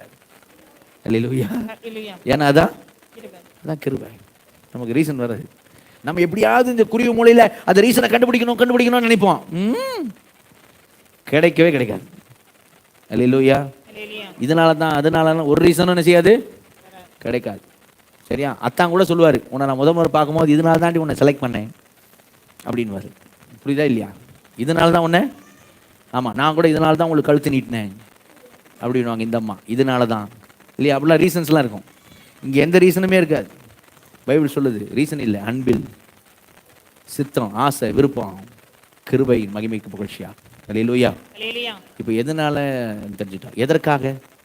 பைபிளில் எங்கெல்லாம் தெரிந்து கொள்ளப்பட்டோன்னு வருதோ, எங்கெல்லாம் முன்குறிக்கப்பட்டிருக்கிறோன்னு வருதோ, அங்கெல்லாம் நோக்கம் இல்லாமல் இல்லை. கரங்கொத்திலே சொல்லுவோமா? உச்சாமலையிலே சொல்லுவோமா? இப்போ எதனால, எதற்காக அப்படின்னு மற்ற இடத்துல இருக்கிற 2 பகுதி பார்த்துட்டு அதுக்கப்புறம் இங்கே எபேசியருக்குள்ள வருவோம். எதற்காக? தெரிந்து கொள்ளப்பட்டதான காரியத்தில். இயேசு சொல்லும்போது சொல்றாரு, யோவான் 15:16 வாசிங்க. யோவான் 15:16. யோவான் 15:16. நீங்கள் என்னை தெரிந்து கொள்ளவில்லை, நான் உங்களை தெரிந்து கொண்டேன். நீங்கள் என் நாமத்தினாலே பிதாவை கேட்டுக்கொள்வது எதுவோ அதை அவர் உங்களுக்கு கொடுக்கத்தக்கதாக நீங்கள் போய் கனி கொடுக்கும்படி உங்கள் கனி நிலைத்திருக்கும் படிக்கும் நான் உங்களை ஏற்படுத்தினேன். அல்லேலூயா. இயேசு எதுக்கு தெரிந்து கொண்டான்னு சொல்றாரு? நீங்கள் போய் கனி கொடுக்கும். ஆத்தும கனி கொடுக்கும்படிக்கு, உங்கள் கனி நிலைத்திருக்கும்படிக்கு. அல்லேலூயா. அல்லேலூயா. 1 பேதுரு 2:9 சொல்லுங்க. 1 பேதுரு 2:9. 1 பேதுரு 2:9. நீங்களோ உங்களை அந்தகாரத்தினின்று தம்முடைய ஆச்சரியமான ஒளியினிடத்திற்கு வரவழைத்தவருடைய புண்ணியங்களை அறிவிக்கும்படிக்கு தெரிந்து கொள்ளப்பட்ட சந்ததியாயும் தெரிந்து கொள்ளப்பட்ட சந்ததியாயும் ராஜரிகமான ஆசாரிய கூட்டமாயும் பரிசுத்த ஜாதியாயும் அவருக்கு சொந்தமான ஜனமாயும் இருக்கிறீர்கள். அல்லேலூயா. எதுக்கு? அவருடைய புண்ணியங்களை அறிவிக்கும்படி. கவனி முக்கியமான கவனிங்க. இதெல்லாம் இஸ்ரவேல் ஜனங்கள் சொல்லப்படுகிற வார்த்தை. பரிசுத்த ஜாதி, தெரிந்து கொள்ளப்பட்ட சந்ததி. நீங்க வேணா போயிட்டு இஸ்ரவேல் ஜனங்களை குறித்து வாசிக்கணும்னா இப்ப வாசிக்கணும். யாத்திராகம் 19ஆம் அதிகாரத்துல போய் பாருங்க. அவங்கள சொல்லுவார், ஆண்டவர் நான் உங்களை ஆசாரிய ராஜ்யமாக தெரிந்து கொண்டேன். அல்லேலூயா. நம்ம ராஜரிக ஆசாரிய கூட்டம் வாசிக்கிற தெரிந்து கொள்ள சந்ததி எதுக்கு? அவருடைய புண்ணியங்களை அறிவிக்கும்படி. கவனிங்க, இஸ்ரவேல் ஜனங்களை ஏன் தேவன் தெரிந்து கொண்டார் தெரியுமா? நானே தேவன் என்பதற்கு இந்த பூமியில நீங்கள் தான். அவங்க மற்ற ஜாதிகளுக்கு இவர் தான் தேவனு காண்பிக்கணும். அதுதான் தேவன் அவங்களுக்கு தெரிந்து கொண்டாங்க. அவங்க ஃபெயில் ஆயிட்டாங்க. அவங்க காமிக்கல. இயேசு வந்து தான் பாஸ் பண்ணார். அல்லேலூயா. அல்லேலூயா. அவங்க ஃபெயில் ஆயிட்டாங்க. சபை நாம என்ன செஞ்சுக்கூடாது? ஃபெயில் ஆகக்கூடாது. சபைக்கு கவனிங்க, சபையினுடைய காரியம் என்ன? தேவன் இஸ்ரவேல் ஜனங்களை தெரிந்து கொண்ட மாதிரி தான் நம்மளை தெரிந்து கொண்டு இருக்கிறார். அவருடைய புண்ணியங்களை அறிவிக்கும்படிக்கு, நாம போய் கனி கொடுக்கும்படிக்கு. அல்லேலூயா. இளங்கோவன் இமானுவேல் லேண்ட்மார்க்கில் தெரிந்து கொண்டதுக்கு, அவர் கம்பெனியில் கம்ப்யூட்டர் கன்சல்டன்சியில் நான் வேலை செய்கிறதுக்கு, கம்ப்யூட்டர் விற்கிறதுக்கு அவர் தெரிந்து கொண்டார். சரியா? ஆனால் இங்கே தேவன் சொல்கிற காரியம், தேவன் நம்ம தெரிந்து கொண்டது எப்படின்னா அப்படி இல்லை. அதுக்கு அப்படி இளங்கோவன் இமானுவேல் தெரிந்து கொண்ட மாதிரி இல்லை. ஒருவேளை இப்படி சொல்கிறேன், ஒருவேளை இளங்கோவன் இமானுவேலை இதுக்காக தெரிந்து கொண்டிருந்தா அதுதான் இது. என்கிட்ட அவர் இளங்கோவன் சொல்லி தந்தீங்க, உங்களை நான் இதுக்கு தெரிந்து கொண்டேன் தெரியுமா? லேண்ட்மார்க்கில் இருக்கிற உங்களை எங்கே நான் தெரிந்து கொண்டேனோ, லேண்ட்மார்க்ல இருந்து நான் தெரிந்து கொண்டேன். எங்க நான் தெரிந்து கொண்டேன்? அந்த லேண்ட்மார்க் இருக்கிற எல்லா சேல்ஸ் பீப்புளும், எல்லா உங்களை போல இருந்த எல்லா சேல்ஸ் ஆட்களும் எனக்கு மார்க்கெட்டிங் எக்ஸிக்யூட்டிவா மாறணும். அதுன்னு போய் நீங்க போய் என்ன செய்யணும்? அவங்களை எல்லாரும் என்னோட மார்க்கெட் எக்ஸிக்யூட்டிவா மாற்றணும். போங்க, அதுக்கு தான் உங்களை தெரிந்து கொண்டேன்னு இளங்கோவன் சொல்லியிருந்தா எப்படிமோ அப்படிதான் இங்க பைபிள்ல தேவன் நம்ம தெரிந்து கொண்டதாய் போடப்பட்டிருக்கு. கரங்கொத்திலே சொல்லுவோமா? புரியுதா? புரிஞ்சவங்க அல்லையிலே சொல்லுங்க. கம்ப்யூட்டர் விற்கிறதுக்கு அவர் என்ன தெரிந்து கொண்டார். அவர் ஒரு நாள் என்கிட்ட சொல்ல, நீ லேண்ட்மார்க்கில் இருக்கிற எல்லாரையும் என் மார்க்கெட்டிங் எக்ஸிக்யூட்டிவா மாற்றுறதுக்கு தான் அவங்களை தெரிந்து கொண்டேன்னு சொல்லலை. ஆனால் இங்கே அப்படி தான் போட்டிருக்கு. தேவன் தெரிந்து கொண்டது அப்படி தான். அவருடைய புண்ணியங்களை அறிவிக்கும்படிக்கு, போய் கனி கொடுக்கும்படிக்கு. அல்லேலூயா. அல்லேலூயா. இப்போ நம்ம எபேசு நிருபத்துக்கு வந்துடுவோம். அங்கே என்ன சொல்லப்பட்டிருக்கு? எதுக்காக நம்மளை தெரிந்து கொண்டார்? வாசிங்க. எபேசு 1ஆம் அதிகாரம் 4ஆம் வசனம். தமக்கு முன்பாக நாம் அன்பில் பரிசுத்தம் உள்ளவர்களும் குற்றமில்லாதவர்களுமா இருப்பதற்கு அவர் உலக தோற்றத்துக்கு முன்னே கிறிஸ்துவுக்குள் நம்மை தெரிந்து கொண்டபடியே. அல்லேலூயா. தமக்கு முன்பாக நாம் அன்பில் எப்படி உள்ளவர்கள்? பரிசுத்தம் உள்ளவர்களும் குற்றமில்லாதவர்களாய் இருப்பதற்கு. அல்லேலூயா. அல்லேலூயா. பரிசுத்தம் உள்ளவர்களும் குற்றமில்லாதவர்களாய் இருப்பதற்கு. ஹோலி, சரியா? And blameless. அல்லேலூயா. பரிசுத்தம் உள்ளவர்கள். எப்படி இஸ்ரவேல் ஜனங்கள், நீங்க பரிசுத்த ஜனம் சொன்னாரோ அப்படி, சரிங்களா? ஒரு பலி செலுத்த வேண்டும், பழுதற்ற பலி செலுத்த வேண்டும், அப்படி குற்றமில்லாத. அல்லேலூயா. நாங்கள் என்ன போடுறது தெரியுமா? இருப்பதற்கு. பரிசுத்தம் உள்ளவர்களும் குற்றமில்லாதவர்களா இருப்பதற்கு. அப்போ இருப்பதற்குனா அதுக்காக. கரங்கொத்திலே சொல்லுவோமா? அதுக்காக கிறிஸ்துவுக்குள் நம்மை தெரிந்து கொண்டபடியே. தமக்கு முன்பாக. யாருக்கு முன்பாக? தமக்கு முன்பாக. ஏன் நம்ம தமக்கு முன்பாக போட்டு நல்லது? அவருக்கு முன்பாக. உலகத்துக்கு முன்பாக போட்டால் உலகம் நம்மளை குற்றப்படுத்தும். உறவுகளுக்கு முன்பாக போட்டால் எந்த உறவாக இருந்தாலும் மிஸ் அண்டர்ஸ்டாண்டிங் வரும். தவறாய் புரிந்து கொள்கிற காலையும் வரும். அப்போ உறவுகள் முன்பாய் போட்டிருந்தா உறவுகள் என்ன செய்யும்? குற்றப்படுத்தும். ஆனால் அப்படி போடல. உலகத்துக்கு முன்பாக உறவுக்கு முன்பாகன்னு போடலை. எப்படி போட்டிருக்கு? தமக்கு முன்பாக. அல்லேலூயா. அவருக்கு முன்பாக நாம் பரிசுத்தம் உள்ளவர்களும் குற்றம் இல்லாத. அல்லேலூயா. சரி, நம்ம உலகத்தை விட்டுருவோம், உறவெல்லாம் விட்டுருவோம். நான் உங்களை கேட்குறேன், இந்த வசனத்தின்படி பரிசுத்தம் உள்ளவர்கள் கரங்க வைத்து, இந்த வசனத்தின்படி பரிசுத்தம் உள்ளவர்கள், தேவனுக்கு முன்பாக பரிசுத்தம் உள்ளவர்கள் மட்டும், பரிசுத்தம் உள்ளவர்கள் மட்டும் கரங்க வைத்து தலையிலே சொல்லுங்க. சோத்ரா. தேவனுக்கு முன்பாக குற்றம் இல்லாதவர்கள் மட்டும் கரங்க வைத்து தலையிலே சொல்லுங்க. அல்லேலூயா. எல்லாரும் சிலருக்கு உயர்த்த மாட்டேதுமா இந்த வார்த்தை கேட்டால், பரிசுத்தம் உள்ளவனா நானா, ஐயோ குற்றம் இல்லாதவன் நானா, வரமாட்டேது. நமக்கே நம்ம மனசாட்சியே நம்ம குற்றப்படுத்துற மாதிரிலாம் இருக்கும். அதனால தான் அவர் போட்டார், தமக்கு முன்பாக. அல்லேலூயா. ஏன்னா வேதம் தெளிவாக சொல்லுது, அவர் நம்மை பரிசுத்தப்படுத்தி இருக்கிறார். அல்லேலூயா. நம்முடைய குற்ற மனசாட்சி எல்லாவற்றையும் அவர் நீக்கி இருக்கிறார். அல்லேலூயா. அல்லேலூயா. குற்ற மனசாட்சியும் நீக்கி இருக்கிறார். சரிங்களா? எதுக்காக? நம்ம என்ன வேணா செஞ்சுட்டு போறதுக்காக இல்லை. அந்த வசனம் தெளிவாக சொல்லுது, அன்பில், அதே அன்புல நாம பரிசுத்தம் உள்ளவர்களும் குற்றம் இல்லாதவர்களாக இருப்பதற்கு. அல்லேலூயா. எப்படி இருப்பதற்கு? பரிசுத்தம் உள்ளவர்களும் குற்றம் இல்லாத. அல்லேலூயா. அப்போ ஒரு ராணியை பற்றி சொல்றேன். எலிசபெத் அப்படின்னு ஏற்கனவே சொல்லியிருக்கேன். எலிசபெத்னு ஒரு ராணி ஸ்கூலில் படித்தாலும். ஸ்கூலில் படிக்கும்போது ஸ்கூல் வாத்தியாரங்களுக்கு இங்கிலாண்டில் அவள் ராணியில் சின்ன பிள்ளைய ஸ்கூலில் படிக்கிற, அடுத்தவ தான் ராணியாக போகிறா. ஸ்கூலில் படிக்கும்போது அந்த ஸ்கூலில் இன்ஸ்ட்ரக்ஷன் எடுத்துமா அவங்க ஃபேமிலியிலேருந்து, ராயல் ஃபேமிலியிலேருந்து அவளுக்கு யாரும் சொல்லக்கூடாது, அடுத்த ராணி அவள் தான், யாரும் என்ன செய்யக்கூடாது, சொல்லக்கூடாதுன்னு சொன்னான். அவள் பயங்கரமாக என்ன பண்ணுவாங்க, அட்டகாசம் பண்ணுவாளாம் ஸ்கூலில். எல்லா இடத்துலையும், வீட்டில், ஸ்கூலில் எல்லாம் பயங்கர ஒரு அட்டகாசம். மெரி மிஸ்சீஃப் அப்படின்னு தான் அவளுக்கு பட்ட பேர். சரியா? அப்போ அந்த மாதிரி பயங்கர அட்டகாசம். ஒரு புதுசாக ஒரு ஹிஸ்ட்ரி மாஸ்டர் வந்தார், வரலாறு. அவருக்கு தெரியாது இந்த இன்ஸ்ட்ரக்ஷன் சொல்லக்கூடாதுன்னு தெரியாது. இவ பண்ணுற அட்டகாசத்தை பார்த்துட்டு அவர் கூப்பிட்டு, இங்கே வா எலிசபெத், இங்கே வா, நீ தான் அடுத்த ராணி, எங்கள் தேசத்தை அடுத்த ராணியே இந்த மாதிரி பண்ணால் எப்படி அப்படின்ட்டாரு. அப்படி பார்த்தா, நானா? ஆமாம், நீ தான் அடுத்த ராணி, அடுத்து தேசத்தில் நீ தான் ராணியாக போகிற, ராணியே இந்த மாதிரி பண்ணால் நான் எங்கள் நிலைமை என்ன, நீ இப்படி பண்ணுகிறிய கிளாஸில் அப்படின்ட்டார். சரியா? சொல்லிட்டு உடனே அது நியூஸ் இதாயிடுச்சு, அவர் சொல்லிட்டாரு. ஆனால் அடுத்த நாள்லேருந்து அந்த எலிசபெத்து நடந்து கொண்ட விதம் பார்த்தீங்களா, நடைய ராணி நடையாக தான் இருந்துச்சு. நடை எப்படி தான் இருந்துச்சு? அவ பயங்கர பக்குவம் அடைஞ்சவளாக ஆளே டோட்டலாக மாறிட்டா. எல்லாம் கேட்ட பிள்ளைங்களே, என்ன எலிசபெத் ஒன்றும் பண்ண மாட்டேற, நான் தான் அடுத்த ராணி. அல்லேலூயா. அடுத்த ராணியாக நான் தான் தேர்ந்தெடுக்கப்பட்டிருக்கிறேன். ராணி நான் தான். ராணி மாதிரி என்ன செய்ய, நான் பொறுப்பாக நடக்கணும். அல்லேலூயா. அடுத்த நாள்லேருந்து ஆயிட்டா. சரி, அடுத்த நாள்ல இருந்து சரி, அன்னைக்கே டிசைட் பண்ணிட்டான். நமக்கு இன்னைக்கு ஆண்டவர் பேசுறார். அல்லேலூயா. இன்னைக்கு ஆண்டவர் என்ன பேசுறார்? தமக்கு முன்பாக நாம் அன்பில் பரிசுத்தம் உள்ளவர்களும், அதைத்தான் நம்ம விரும்பணும். அவருடைய அன்புனால என்னை தெரிந்து கொண்டபடினால நான் பரிசுத்தமுள்ள வாழ்க்கை, குற்றமில்லாத வாழ்க்கை வாழணும். அல்லேலூயா. அவருடைய ஆசையினால், விருப்பத்தினால் அவர் என்னை தெரிந்து கொண்டபடினால நான் பரிசுத்தமுள்ள வாழ்க்கை, குற்றமில்லாத வாழ்க்கை வாழணும். அல்லேலூயா. அல்லேலூயா. அவருடைய ஆசையினால, விருப்பத்தினால, அவருடைய சித்தத்தினால, அவருடைய அன்பினால அவர் என்ன தெரிந்து கொண்டபடினால நான் இனிமேல் எப்படி இருக்கணும்? நான் எப்படி இருக்கணும்? பரிசுத்தம் உள்ளவனும் குற்றமில்லாத நான் என்ன செய்யணும்? நான் என்ன செய்யணும்? நான் வாழணும். அல்லேலூயா. அல்லேலூயா. அப்படி வாழ என்ன செய்யணும்? நான் ஒப்பு கொடுக்கிறேன் அப்படின்னு என்ன செய்யணும்? நம்ம ஆண்டவரத்தில் ஒப்பு கொடு. ஏன்னா அவர் என்னை அவருடைய கிருபையின் மகிமைக்கு புகழ்ச்சியாக என்னை அவர் தெரிந்து கொண்டபடினால. அல்லேலூயா. அந்த கிருபைக்கு மகிழ்ச்சி, அந்த கிருபையின் மகிமைக்கு புகழ்ச்சியாக அவர் என்னை தெரிந்து கொண்டிருக்கபடினால எவ்வளோ பெரிய பாக்கியம், எவ்வளோ பெரிய ஸ்லாக்கியத்தை நான் பெற்றிருக்கிறேன். அதனால இனிமேல் அவர் சொல்கிற மாதிரி இருப்பதற்கு, எப்படி இருப்பதற்கு? அன்பில் பரிசுத்தம் உள்ளவர்களும் குற்றமில்லாதவர்களாக இருப்பதற்கு அவர் கிறிஸ்துவுக்குள் நம்மை, உலகம் தோற்றத்துக்கு கிறிஸ்துவுக்குள் நம்மை தெரிந்து கொண்டபடியே. அப்போ எதற்காக தெரிந்து கொண்டிருக்கிறார்? நீங்கள் சொல்லுங்கள். அன்பில் பரிசுத்தம் உள்ளவர்களும் குற்றமில்லாத. அல்லேலூயா. அதுக்கு நம்ம ஒப்பு கொடுமா? எளிமையா